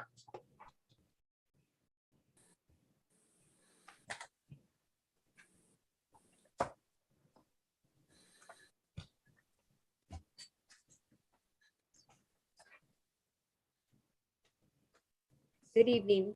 Can you hear me? We can. Go ahead. of all, my name is Sandra Perea, and I am the president of the Elder Homestead Neighborhood Association located in District 6. And Madam Chair and members, thank you for inviting me to speak at this meeting. I just want to start by saying thanks to this committee for all your efforts in taking on this project. Myself and other members of District 6 neighborhood associations have been completely occupied with the city project of the Gateway Gibson Hub situation. So I want to thank you for your dedication. I know how hard it is to extend yourselves past your full-time jobs and family. But at the end of the day, you know, that's all we want is what's best for our community. My vice president, Ryan Caius, wanted me to bring up a comment that, you know, we are against adding more impoverished areas into District 6 and also letting our Nob Hill tax base be moved into District 7. And other than that, Madam Chair, we would also like to have a meeting with you at a separate time, if that's possible. Thank you for that's my comment. Thank you. Absolutely. Ms. Perea and Elder Homestead, thank you all for responding to the call to show up. And I think that is what we're here for. I'm not an elected official. I'm not that. I don't know what word I would use, but I'm not an elected official. I'll leave it there. But you certainly can call me at any time, and I'd be happy to talk to you. Thank you. Sandra, thank you for your input. Jillian, could you bring up the next member of the public to speak? Thank you, Mr. Vice Chair. Our next speaker is Pete Donnelly. Thank you, Madam Chairman. My name is Pete Donnelly. My remarks will be very short. Every 10 years, I become extremely emotional and conflicted when they take the census. I happen to be 100% half Hispanic and 100% half Italian. On my mother's side of the family, her maiden name was Flescas, and her first language was Spanish. On my father's side of the family, Donnelly, my grandparents were immigrants to the United States, and their first language was Italian. So I get conflicted every 10 years, whether I should put down white or whether Anglo, or should I put down Hispanic. My point is that I'm a former Albuquerque City Councilor. I've lived in District 7, which used to be District 5 when I was a city councilor, virtually for roughly 60 years. I'm 70 years of age now. I would hope that every effort would be made to try to keep District 7 as closely aligned as it currently is. I think it's very critical. I believe it's probably one of the most stable districts in the city. I also believe when it comes to population, when it comes to economic and also infill, there's a lack of infill because of the fact there's been so much development. The reason why I'm speaking is that I do a blog, and I have sent the chairman a blog that takes position regarding a concept map that has been submitted by 2 city councilors. And when I looked at all the concept maps, I was frankly surprised how similar they were. But the one concept map that was submitted by 2 city councilors, the most recent one, it basically guts 2 city council districts. And I think there's a reason for that, and it's outlined in the blog article. And so I would request that you please make that blog article, I've sent it to the chairman, please make it part of the record. But with that said, I believe that every effort should be made to keep City Council District 7 as it is. And I believe that all the concept, except for this one, all the concept maps, in fact, are true to that. They do it does its very best. Another thing that I think should be raised, are we at the point now, and I understand this committee can only recommend 9 9 city council districts. But we need to start thinking of the fact that when we have so much growth on the west side, is it time now to start thinking about maybe we should be expanding the size of the city council and go from 9 to 11, and basically add another city council district on the west side, but also add a city council district on the south side. Another concept that I'm sure that I don't know whether Mr. Sandoval could answer this, but is there any chance that we could have at-large type of city council members? In other words, elect a basic 9 city councilors. Mr. Donnelly, your 2 minutes are up. If you can kind of quickly wrap I have up. nothing else. I'll honor your request to shut up. Sorry about that. Thank you. Thank you, Pete. Julian, could you move to the next member if there is one? Yes, our next speaker will be another former city councilor, Lan Senda. Thank you, Mr. Moya, and thank you to the committee members again for your public service. And I appreciate everyone participating, especially to our chair, Ms. McGill, and her comments. It's something that, of course, I myself have always tried to address is in combating the tricultural myth. And so I really want to speak to today. Last time I provided public comment was to really remark about this really displacement in terms of representation when it comes to the West Side. Being a former city councilor of the West Side, being a resident of West Bluff and the former past president of West Bluff Neighborhood Associations, it's something that we talk about often, whether it's disinvestment in our community specific to the West Side, but let's not forget to talk about parts of the West Side predate our city. If you took a drive up Central, if you participated in the Lowrider Super Show and took a drive up to the West Side Visitors Center, you can see as much as our culture of our Hispanic communities and the deep richness that the West Side continues to have to fight for. Adding 2 council districts with the Fairness for Our Future map, the only map to bring 2 additional districts into the West Side to provide that additional representation, that fair representation that our district, that our city calls for, and especially focusing in our Hispanic communities. Through the pandemic, Black, Indigenous communities of color were disproportionately impacted by the pandemic, but even more so in disinvestment of our communities. The West Side has 1 senior center, and I will say, as a past city councilor, standing in those food lines to pass the food, we could see and feel that disinvestment. So we want to have councilors from the East Side, and as members have said, members of the public stated, we want to really bridge this gap of this East versus West, and by doing so, we can pull folks across this land bridge, which I also, again, encourage folks to take that drive, because our communities are worth it. We need to have that representation. We need to have something reflective of our Hispanic communities, of the 44% Hispanic voting age, but overall Hispanic population of 47%. So I urge you in support of this Fairness for Our Future. I certainly don't envy your position, as of course many of these neighborhood associations are historical. Our departed and late city councilor Ken Sanchez being from the Pat Hurley district, but now being moved. It's not an easy task.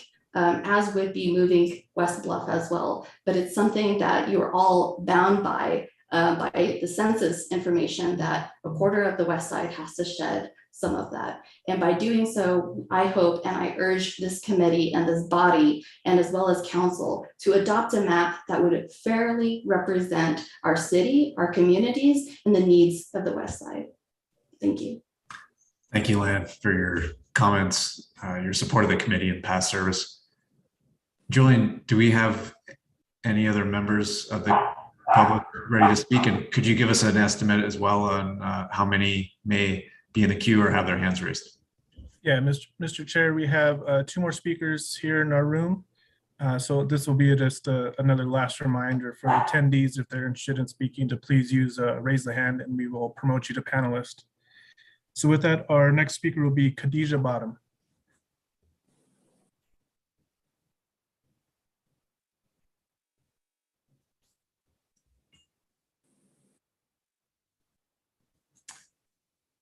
Khadija, you may be on mute. Could you check Unmute your? me. There you go. Okay. We can hear you now. Okay. Good evening, everyone. And I'd like to thank the chair for sending me the invitation for this meeting. I'm president of South San Pedro Neighborhood Association located in D6. I'm not as well versed as I would like to be about this redistricting, but from the maps that I looked at, extending D6 all the way, a little further west, I don't think that that would be a real good idea for our area. Our area is not well included in the sharing of funds from the city. And if you was to take us further west, then that's going to take away from us trying to revitalize what we already have.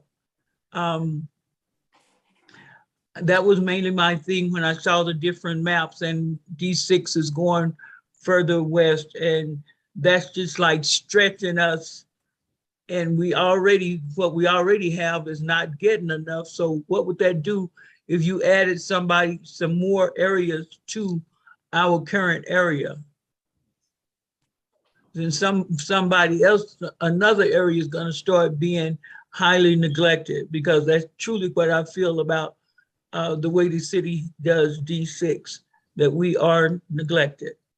And so I would say, go back to the drawing board on those maps. Thank you. Khadija, thank you for your input and for the prompt. Can you bring up the last speaker? Thank you, Mr. Vice Chair. It'll be Calvin Martin. Good evening, everybody. I'm Calvin. I am the president of Campus Neighborhood Association. This neighborhood is just adjacent to the west from Councilman Davis's neighborhood. We are also in District 6. I've been going to the coalition meetings for the last 4 years, and I've met a lot of the folks in District 6. And my input this evening is on most of the drawn maps so far, suggested maps. The neighborhood I am part of, this little precinct, is split off from District 6, whether it's to District 7 to the north or District 2 to the west. This neighborhood is similar in all of those, so it wouldn't be displacing how the qualities we share with our neighbors, but it would split up the rapport that District 6 neighborhoods have built a little bit. And from what I can tell, the way that they've networked and worked with everybody is really where the strength comes from in their ability to get progress made, whether it's fixing up lead and coal or talking about the Gateway project. So I would just like to say, for those designing the maps, if you would consider keeping Campus Neighborhood just right there next to University of New Mexico in District 6, that would make my life a little easier. Thank you. Thank you, Calvin. Julian, do we have anyone else in line to speak, or does that can we conclude public comment? Mr. Vice Chair, that'll conclude public comment. Thank you, Julian. Madam Chair, I pass it back to you. Thank you, Vice Chair Kellerman, for reading the written comments into the record and managing the public comment. I want to just thank members of the public for being a part of this process. You make it better by giving us information and prompts to consider. Members, we have the scheduled time to end this meeting is at 7:30. We have a lot to do. And so I'm going to try to outline, I think, what we need to do in the remainder of this meeting. If I miss something, please add it. We need to decide on the 2 maps that were presented as to whether or not we will have them be added to the website for final consideration in our June 29th meeting. We need to make a decision about how we will vote on the final recommendations that we will be looking at our final meeting on June 29th. I'd like us to sort of make some of these decisions now. So when we get to June 29th, we can just talk about the maps that are under final consideration so that we can get a report over to council. I think that we need to maybe take a look at the maps that have been previously submitted to find out if some of them can be combined, if they are variations on a theme, and if we might combine them. And we need to figure out how many maps are we sending them all? Are we gonna combine some of them? And, just making some decisions about how, what we're gonna send over to council for final review. We definitely do not want to, we want to make sure that we're representing what we have heard over these past few months. And I'm hoping that, in this process, in the next few minutes that we have to make some of these decisions, we can do a good job of that and move forward into June 29th and have a really good process and end strong. I think those are the things that I think we need to discuss. Does anyone else have anything that we should add to that final committee discussion agenda? Member Buckholz. Yes, a suggestion, and at the risk of spoiling some people's dinner, you outlined a very important and large agenda for the rest of the evening. I would suggest we ask a consensus that the meeting can be moved to 8 o'clock instead of 7:30. It probably is going to take that long. So we could just by voice vote, I'd like to just see all those in favor of going to 8 o'clock. And actually what I'd like to see is anybody who's opposed to go into 8 o'clock, if you would so state. It looks like everyone's in agreement, so we will go to 8 o'clock. First thing that I think we need to consider is the two maps that were presented. The first map was for, and I'm gonna get the name of it wrong, someone help me out. Oh, and I think we have a member Romero. Did you have something to add? I'm anticipating you speaking to fairness for our future, and I had a couple of comments based on my last questions that I wanted to elaborate on. Okay. So we are going to go first to Fairness for Our Future map, presented by community member Sanchez. If we could show that map.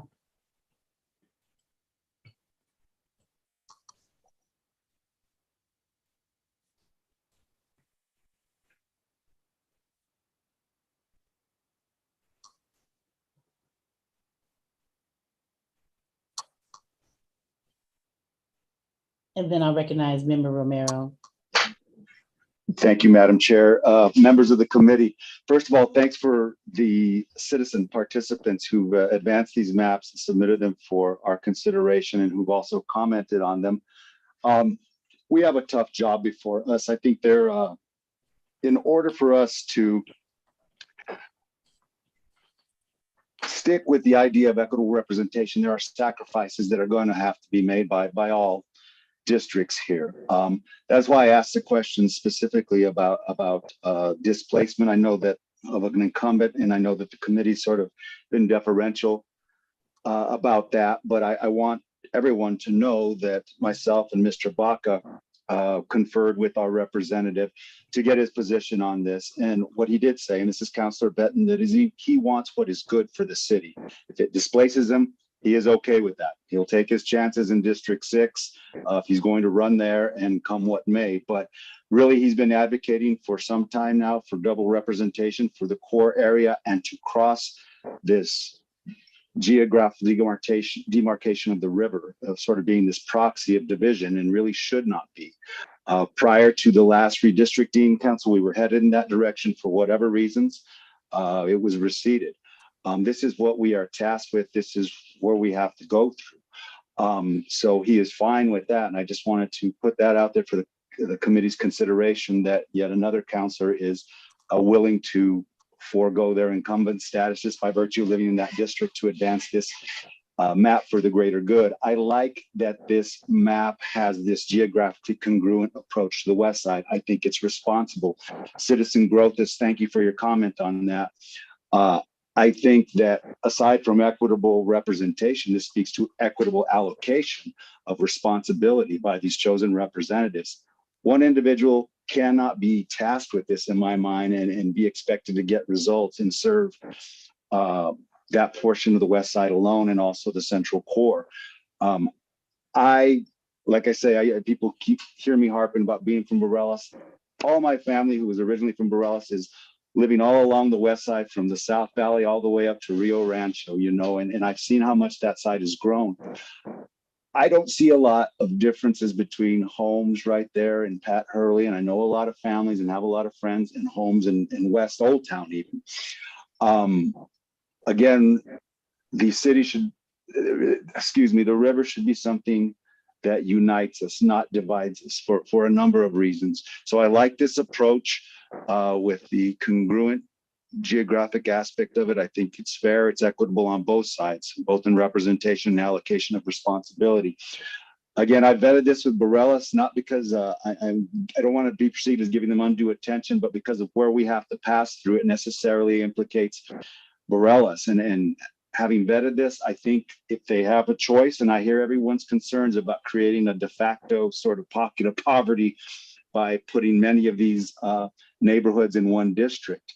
I think Morelos is contrary to that. They don't want to see that either. And they would still like to maintain some form of foothold in that downtown area. So that is illustrated in this representation and this fairness of our future map, excuse me, been a long day already.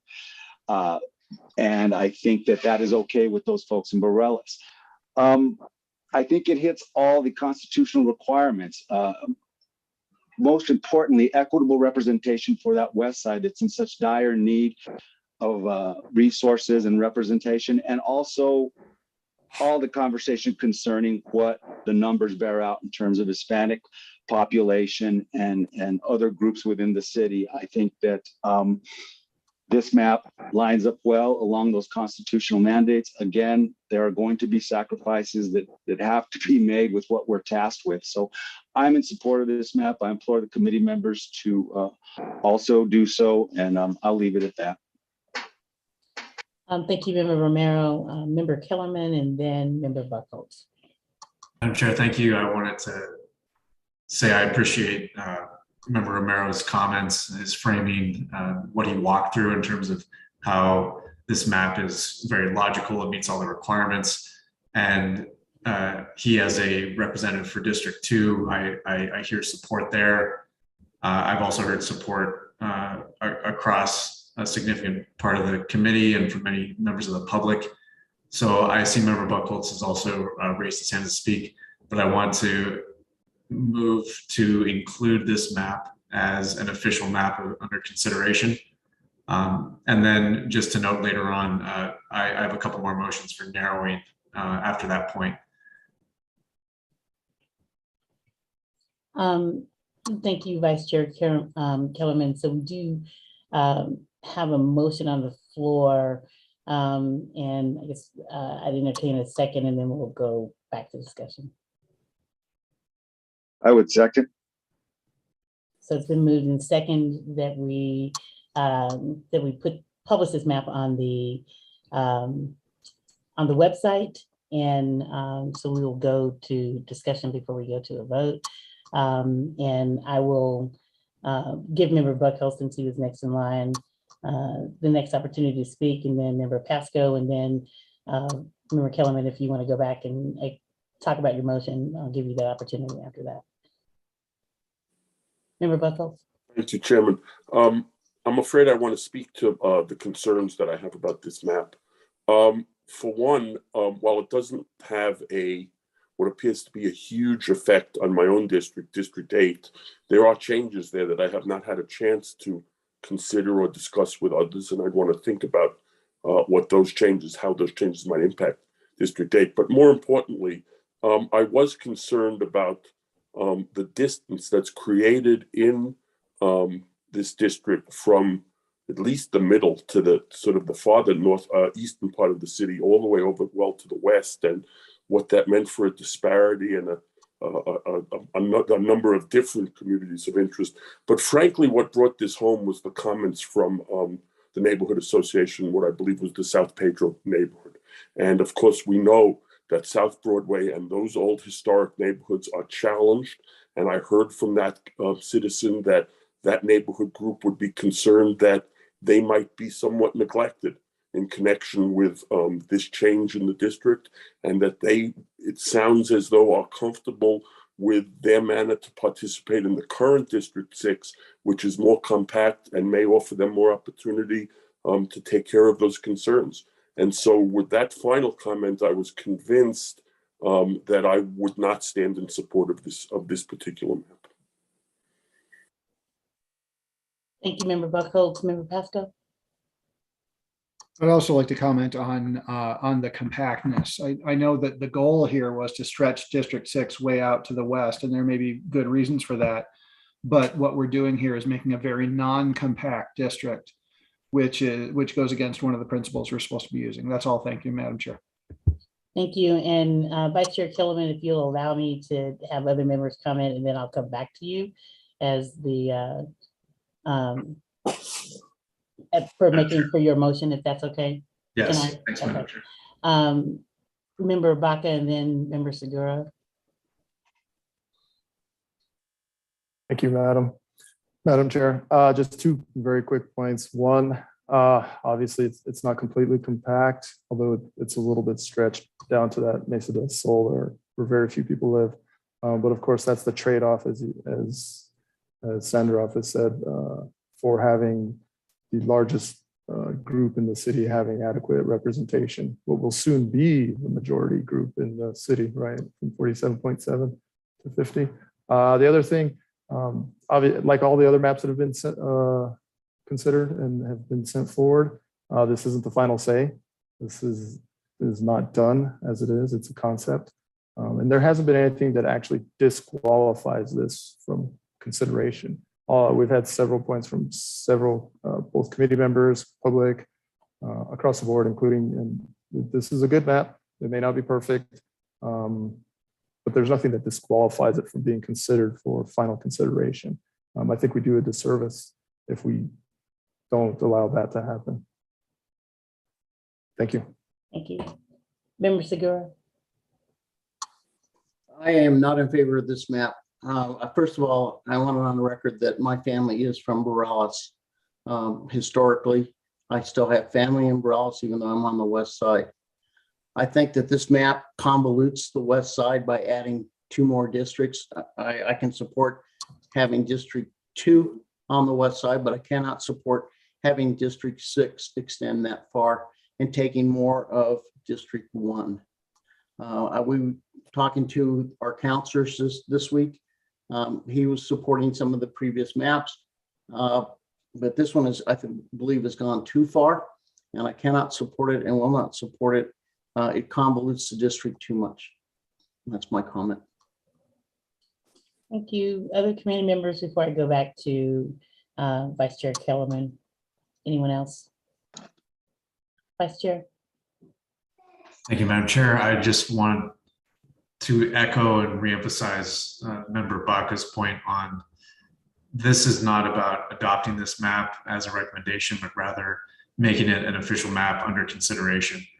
I've seen and heard in this meeting alone and leading up to it enough support to justify bringing this map into formal consideration. I do hear and respect and appreciate the concerns from Member Segura, and I think we should dive into those on the next meeting. To have this under consideration makes sense. There are issues with compactness, Mesa del Sol, just visually, and as a community that is somewhat disconnected from the city. I think no matter what district has it causes a more vertical orientation for the district and the appearance of less compactness. While this is thinning out and stretching horizontally District 6, I think we can address that issue, and it's worth the trade-off to create a more representative district, something that adds a fourth Hispanic majority district. So those are my thoughts, and I would push and ask the committee to make this a map under consideration for all of those reasons. Again, this is for consideration, adding it to the website, adding a map, and then we can look at narrowing down to some of our leading concepts before this meeting ends. Thank you, Vice Chair Kellerman. I think Member Romero, did you have your hand up? I did, Madam Chair. Thank you. I just one parting comment. I wanted to implore the committee that in the spirit of inclusion, which I think we've been tracking along in terms of being inclusive of these maps, that we include this one. Again, to echo those points, this is not about the final submission, but this is, again, food for thought. I think it adds richness and robustness to the conversation.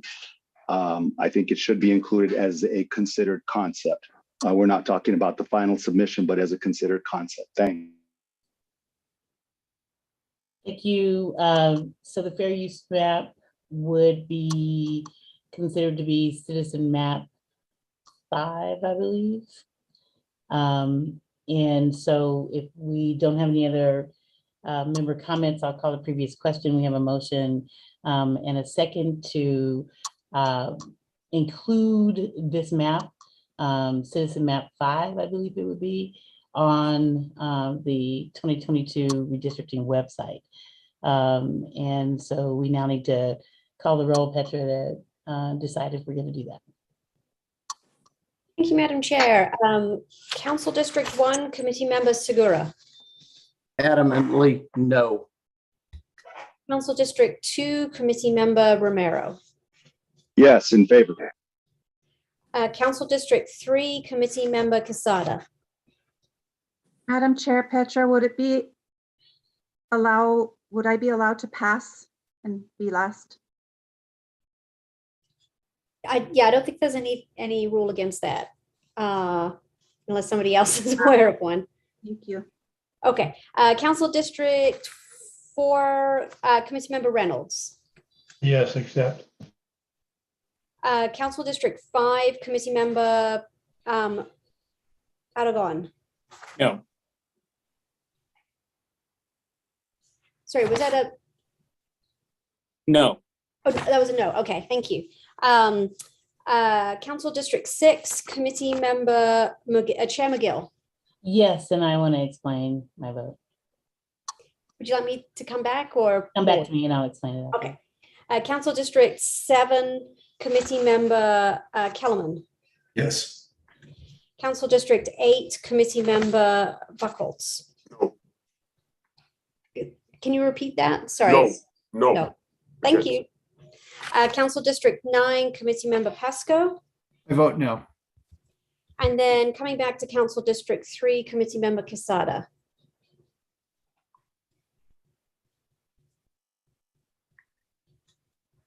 Yes, and I'd like to explain my vote. Thank you. Lovely. Madam Chair, over to you to decide who goes first on explaining. Go ahead, Member Quesada. Thank you, Madam Chair. The reason why I voted yes for this is to just give it a shot in the final meeting, but what appealed to me the most is that this map would make it for Hispanic majority districts, and that appeals to me. So I'd like to see where this map goes as things unfold during the next meeting. Thank you. Yes. So thank you, Member Quesada. And I just want to say that, we had some really robust conversation. As a member of District 6, I do have some concerns about the map, and I voted yes, but I'm going to take lots of time over these next couple of weeks to really vet it and figure out if I can have wholehearted support. So that was my yes vote. And Petra, could you tell us what the final is? 5-4.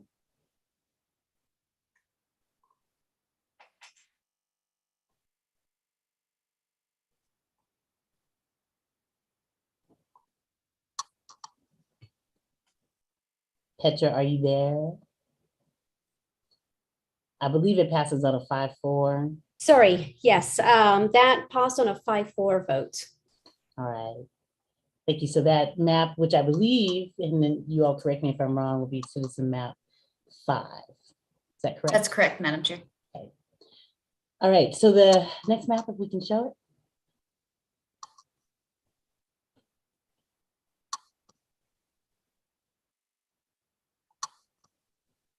This would be citizen map 6, the historic COI map by community member Paxton and member Buckholz. I'll recognize you.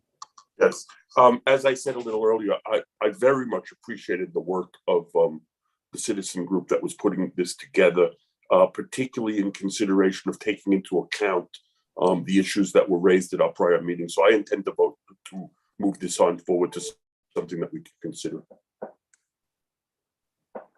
Is there any other comment? Member Baca. Thank you, Madam Chair. I like this map. I support it in the interest of bringing in all conceptual maps that meet the criteria for the discussion. I don't find it all that different from the previous map, to be honest, outside of stretching a little bit to the west side. The previous map actually covers a lot of what is asked for in this particular map. So I just wanted to get that out there. Thank you. Member Pasco. I believe Ms. Dixon described this as a revised map. Are we replacing an earlier version from Ms. Dixon, or are we going to consider this map as a new map in addition to the one that it was revised from? So I think that we are going to consider, and like that was one of the other things that we're going to talk about if we say that we'll include it, but we might also in the rest of our discussion say that this map looks just like this one and it looks just like that one. We want to consolidate them so that we can determine how many maps we want to review in the final meeting. Thank you, Madam Chair. Mm-hmm. Member Vice Chair Kellerman and then Member Buckholz. Thank you, Madam Chair. I move to replace, I believe it's citizen map 4, and I want to make sure that's the right map, the previous historic COI map with this map. So remove the map previously and enter this map in its place as a map under consideration. Can we make sure that we're replacing, or that motion is directed to the right map, citizen map 4? Madam Chair, it's citizen map 3. Citizen map 3, okay. So citizen map 3 was the historic COI, and this map, which would be citizen map 6, that we're gonna take citizen map 6 and replace it with, and replace citizen map 3, is that correct? Was that the motion? That's the motion, yes. Madam Chair, I second Mark. Thank you. So did we need any further discussion? I think Member Buckholz, your hand is raised. Yeah, just a point of clarification very quickly. My recollection was that we did not accept the earlier map from this group, and that they said they would go back and make changes. And so now they're bringing those changes, which it sounds like we're going to accept. But I don't think it's replacing anything that we had moved on. But I might be wrong. I believe, and we'll go back to staff and research and polling, that we did accept the map as citizen map 3. We were just confused about the number. So I believe that if we want to just go to the website and see what maps we have on the website, that this one would be citizen map 3. And we're now talking about replacing citizen map 3 with citizen map 6. And staff and research and polling, correct me, please, if that is incorrect. Madam Chair, I'm double checking the website. Our files indicate that this is citizen map 3, but I'm double checking that that's reflected on the website. And Madam Chair, while Brittany is double checking that, would it be a little bit clearer to the public just to say that Citizen Map 3 is being replaced with this one and not call it Citizen Map 6, as it hasn't actually been adopted as number 6? It hasn't yet been adopted, so if we don't need to do that, if we just say that, and my dog is going crazy, and sorry about that,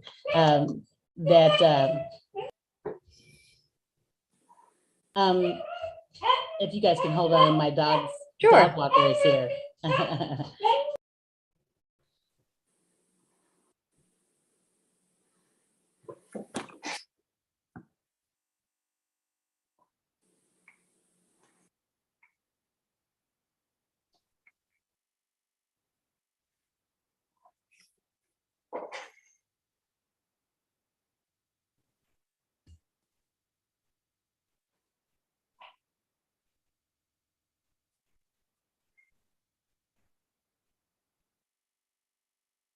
That was a little commercial break. Sorry about that. So yeah, I mean, whatever is going to be easiest is fine with me. We have on the website historic COI map 3. Is that correct? That is correct, Madam Chair. So we need to change the motion to say that we would like to replace Citizen Map 3 with this map, historic COI. We do still need to give it a number, in my estimation. So we just need to revise the motion. As a revised motion, I move to use the amended historic COI June 8th revision map, that titled map. That map shall replace the current Citizen Map 3. Thank you. Second, Mark again. Mark Reynolds, second. And Member Reynolds, did you have a comment? Yes, Madam Chair, if I remember right, when she did present it, that we did review it, and Colleen did find some of the errors or where she wanted to make some changes, and we said we had accepted with those changes coming. So I think that was the flow. So I think her presenting it tonight was exactly what we had said we would do. Thank you. So seeing no other member comments, let's call the previous question, and we have a motion on the floor to include the revised June 8th map historic COI to replace Citizen Map 3 that is currently listed on the website from May 18th. So we have a motion and a second, and let's call the roll on that one. Council District 1, Committee Member Segura. Yes. Council District 2, Committee Member Romero. Yes. Council District 3, Committee Member Quesada. Yes. Is that a yes? Sorry. Yes. Okay, thank you. Sorry. Council District 4, Committee Member Reynolds. Yes. Council District 5, Committee Member Aragon. Yes. Council District 6, Committee Member McGill. Yes. Council District 7, sorry, should have been Chair McGill. Vice Chair Kelman. Yes. Council District 8, Committee Member Buckholz. Yes. Council District 9, Committee Member Pasco. Yes. That passes on a 9-0 vote. All right, thank you, members of the community, for those maps. And we have added them now to our website.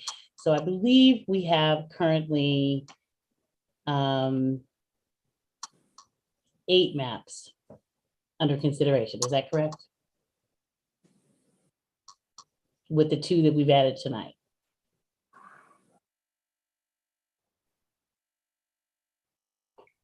Madam Chair, that's correct. We have concept A, D, and E, and citizen maps 1, 2, 3, 4, and 5. 3 are revised. Okay.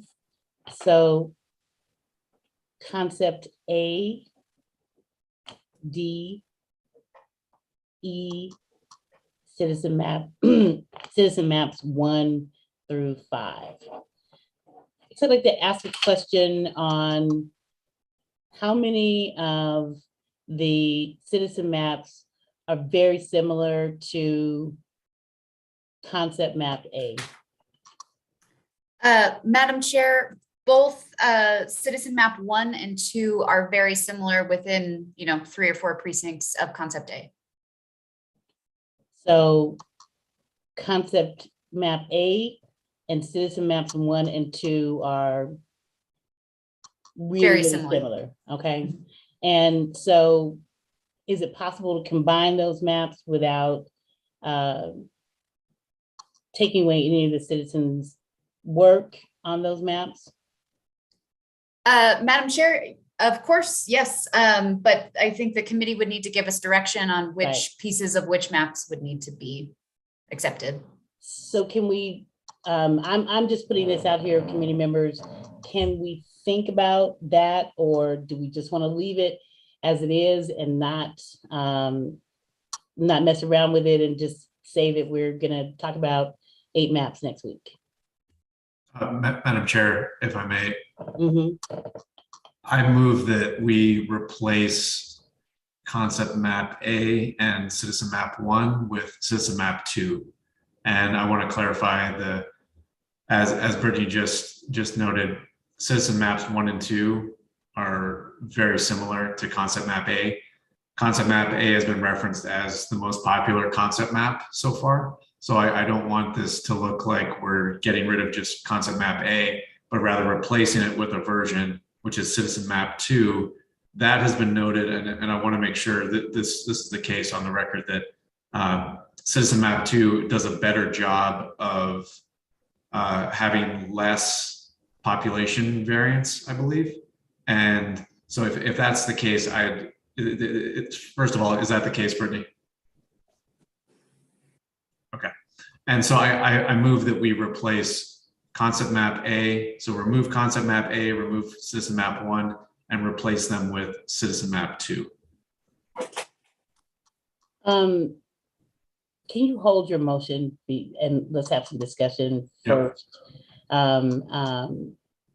But obviously, people are going to be really concerned about this because it looks like we're getting rid of maybe one of the most popular maps. That is, and I want to assure everybody that's not what I'm doing. What I'm trying to do is make it easier for us next week to have a robust discussion about what we're going to finally recommend. I'll acknowledge all the members who want to discuss, starting with Member Segura. Madam Chairman, I would like to see all the maps up that we're proposing for the, at least those 3 maps, to take a look at it. I need to make sure that there isn't anything significant that might affect our district. So if we could get the maps up, I would appreciate it. Yes, we will do that. Member Reynolds?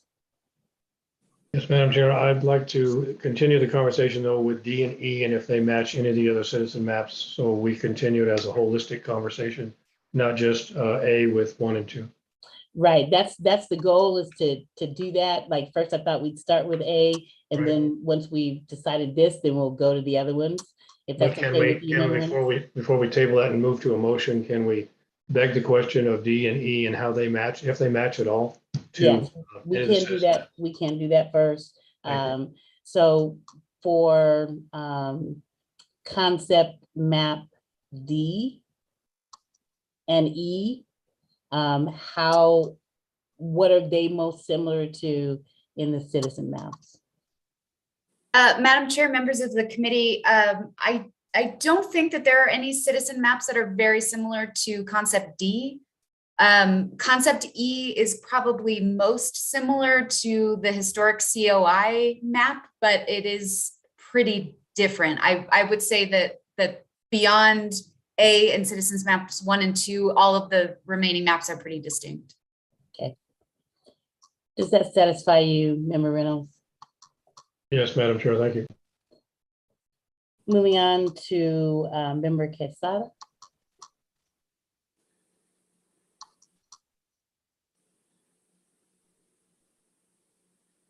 Member Quesada, did you have a remark? Yes, thank you, Madam Chair. I appreciate us taking the time to look at the maps very carefully. As everyone knows, concept A was one of my favorites, and I just want to make sure we're not doing anything in haste. I would really like to study these and have some time to mull it over and do our homework before really eliminating concept A. Thank you. Member Buckholz? Yes, my comments mirror the comments made by the West Side districts, and to add to that, if we could have an oral presentation from staff and from the experts on exactly what the differences are between A and the citizens map that is proposed for replacement. Is the consultant prepared to do that now, or do you need more time? Madam Chair, I'm happy to do that now. Okay. Would that satisfy the members, Quesada and Buckholz, if we did it now? I'm fine. Yes, thank you. Okay, go ahead. Madam Chair, members of the committee, what I have up on the screen here is concept A. And then I have sort of overlaid the differences with citizen map 1 in green. And so I'll go through and show you where those differences are on concept A. And then I'll note which of the citizen map 1 changes were in citizen map 2. So this is the only change, but the only difference between citizen map 2 and concept A is this precinct here that is bordered by Comanche. This is Moon. Yes, Moon and Candelaria. This one precinct in citizen map 2 is in District 8. In concept A, it's in District 7. And then citizen map 1 also includes a couple of other changes, which are those 2 precincts. This is Coors and I-40. Those 2 precincts north of I-40 and east of Coors are in District 2 under citizen map 1. Under concept A, they're in District 1. And then this little precinct here that's sort of goes through this neighborhood, but it's Eubank and I-40. This goes into District 9 under citizen map 1 and is in District 7 under concept A and citizen map 2. So I hope that's clear. The difference between A and citizen map 2 is only this precinct here.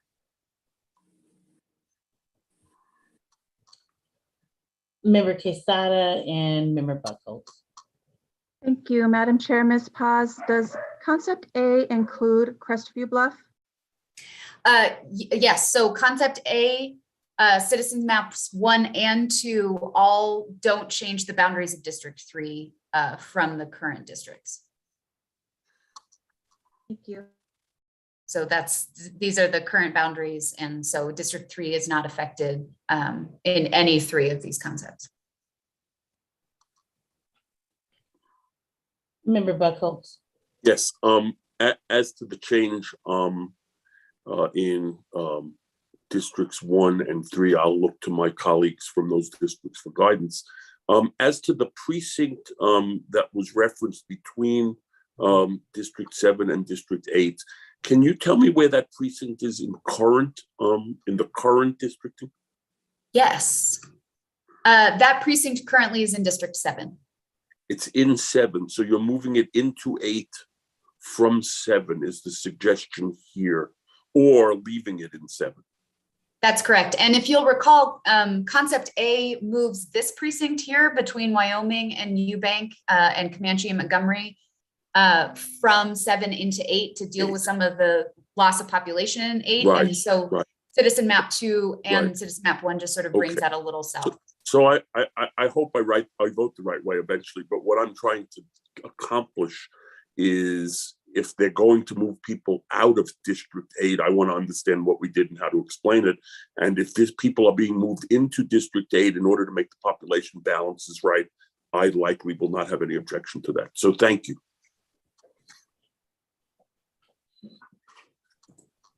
Are there any other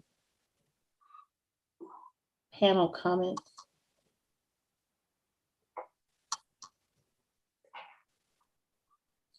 I can see any member Vice Chair Kellerman, would you like to restate the motion? Yes, I move to replace concept map A and citizen map 1 with citizen map 2 as an official map under consideration. Do we have a second? I second. And so I'll call the vote at this point.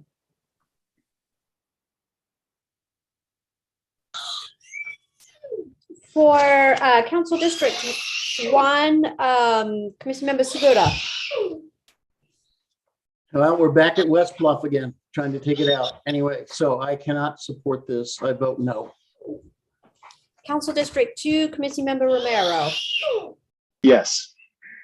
Council District 3, Committee Member Casada. Hang on, kiddo. No. Council District 4, Committee Member Reynolds. No. Council District 5, Committee Member Aragon. No. Council District 6, Chair McGill. Yes. Council District 7, Committee Member Vice Chair Kellerman. Yes.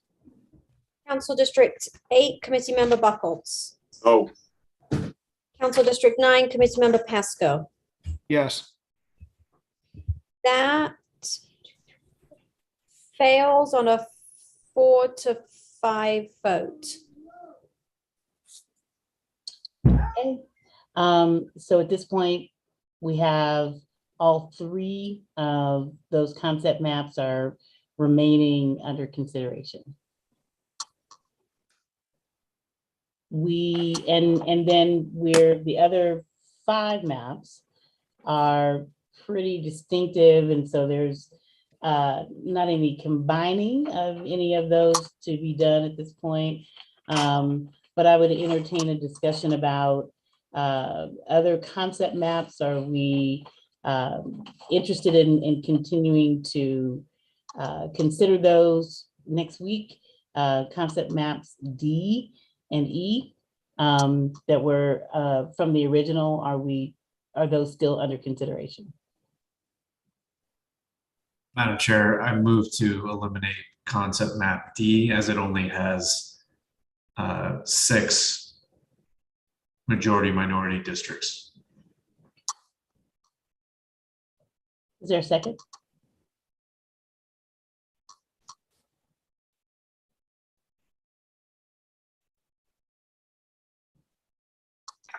I'll second. We'll move to discussion.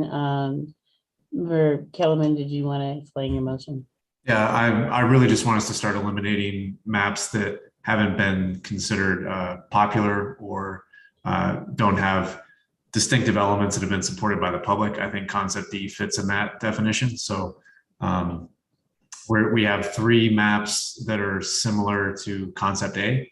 That's okay. We can review those nuances again next meeting. But if we could eliminate one map that I haven't seen been supported very often, or in our earlier polls didn't have a lot of support either, I think concept map D isn't one we need to keep on the list for discussion next time. Thank you. Any committee discussion?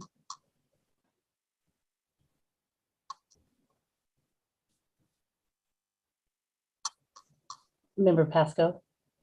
I think it's too early to eliminate this. I'd like to have the option available when we look at all the maps because it's different from a lot of the other ones. That's all. Thanks, Madam Chair. Thank you. Other committee members?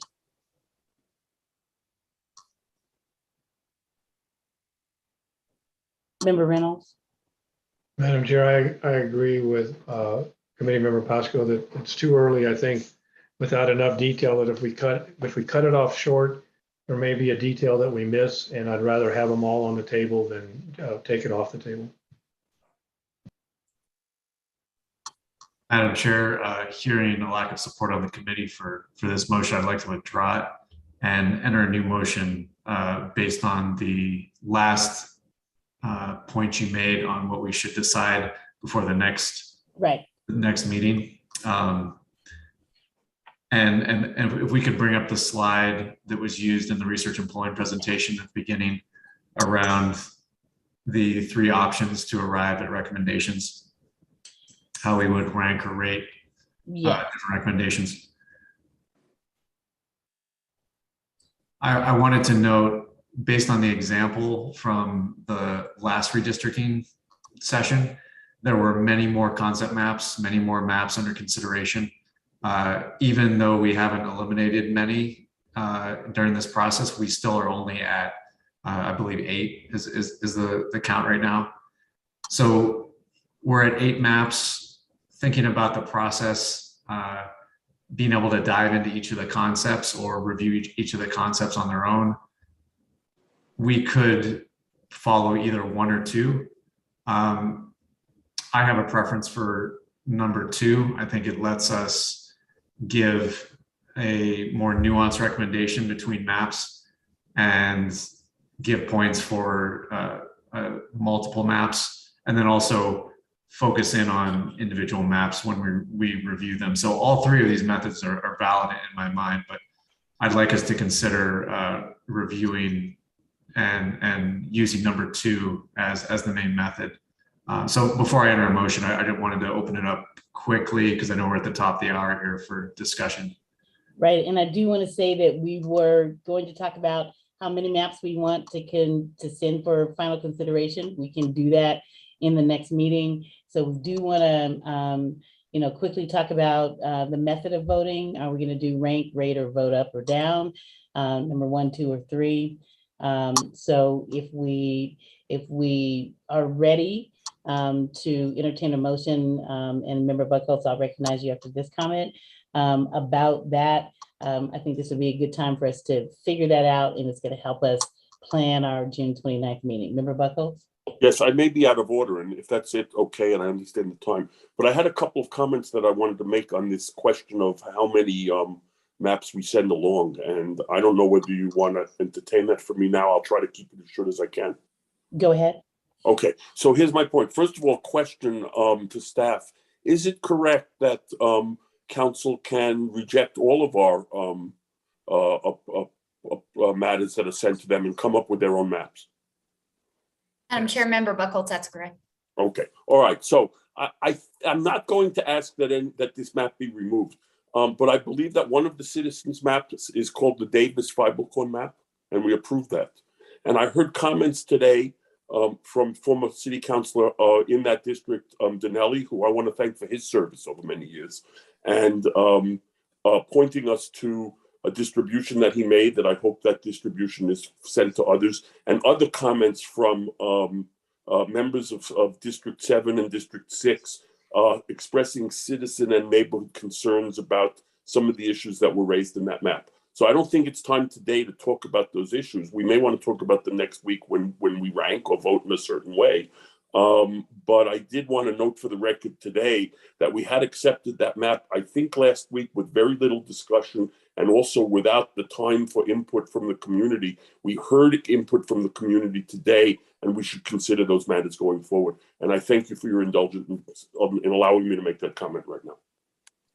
Thank you much, and we will consider all comments going forward. So I think that the question that we'd like to consider is going to help us frame our next meeting is how are we going to vote?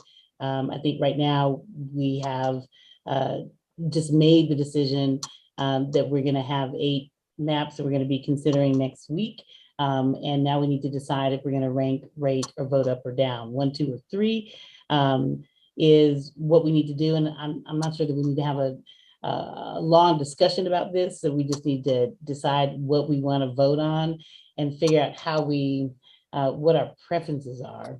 It would be great if we could do a poll now to see what the committee is leaning towards. I will say that I lean towards number 1. Vice Chair Kellerman is saying that he leans towards number 2. Some discussion on, what the committee is thinking and about what might be the best way for us to decide how we're going to vote. Madam Chair. Go ahead. I just want to say on the 2 of them and the top 2, ranking and rating, and they're both very valid concepts, but I would just enter into the discussion that ranking, if we want to go that way, is basically a mathematical model. Rating is a model based upon our opinions and how we feel about those. So that's basically the differences between number 1 and number 2. So what do we as a committee, how do we want to look at this, and what do we want to come out the other end with? So I would just put that out there for people's consideration. What do we want to do? Do we want to do it with a mathematical discussion, or do we want to do it with a opinion discussion? That's all I've got. Thank you, Member Romero. Thank you, Madam Chair, members of the committee, and thank you, Member Stoll, for your comment. That really fleshes things out for me. I want to echo Vice Chair Kellerman's comments about, I think that model number 2 allows for a more robust discussion. I think at this point, there's a lot of reticence and a lot of desire for people to want to look at these maps in more detail and not come to a hasty decision. Being that we function as a committee, I think that more of this will be borne out in a healthy discussion. I think that's in the interest of being inclusive and this being a public process. So I'm leaning towards model 2 because as Mr. Kellerman indicated, correct me if I'm wrong, Mr. Kellerman, it does lend itself again to more lengthy discussion, detailed discussion, and I think more in line with what we're trying to do. Thank you, Member Romero. Any other comments?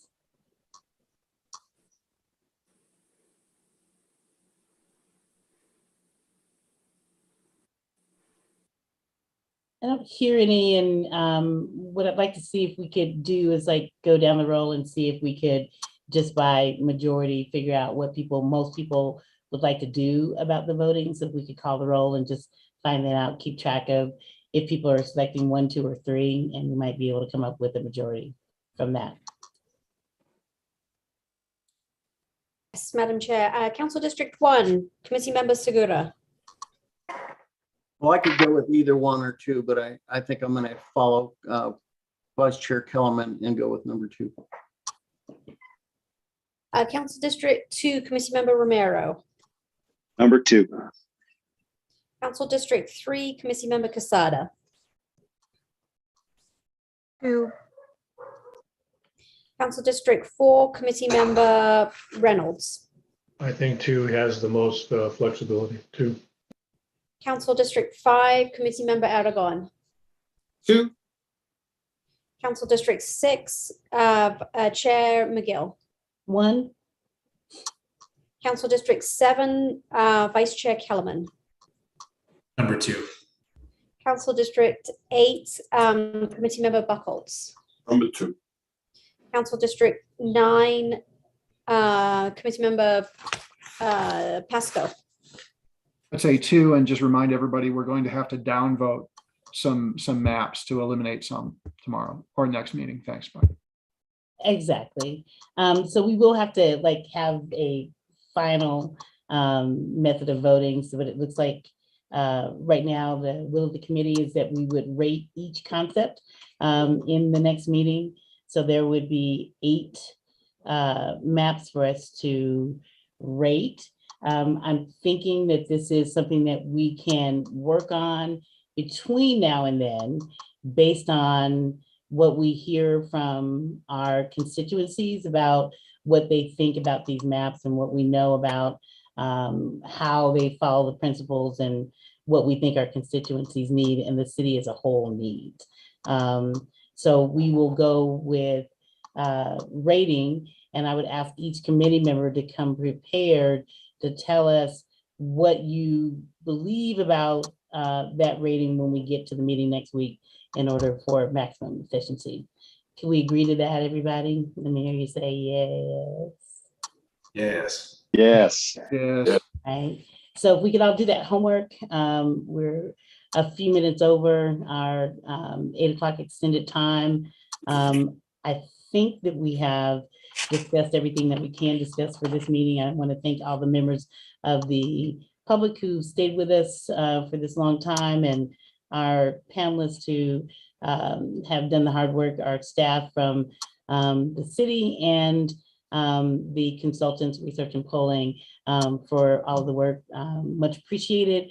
We do want to continue to get more members of the public to know more about the process. We now have something concrete for people to look at for the recommendations that we're going to be making on June 29th. So until then, I really want to thank all of you for all of your robust participation.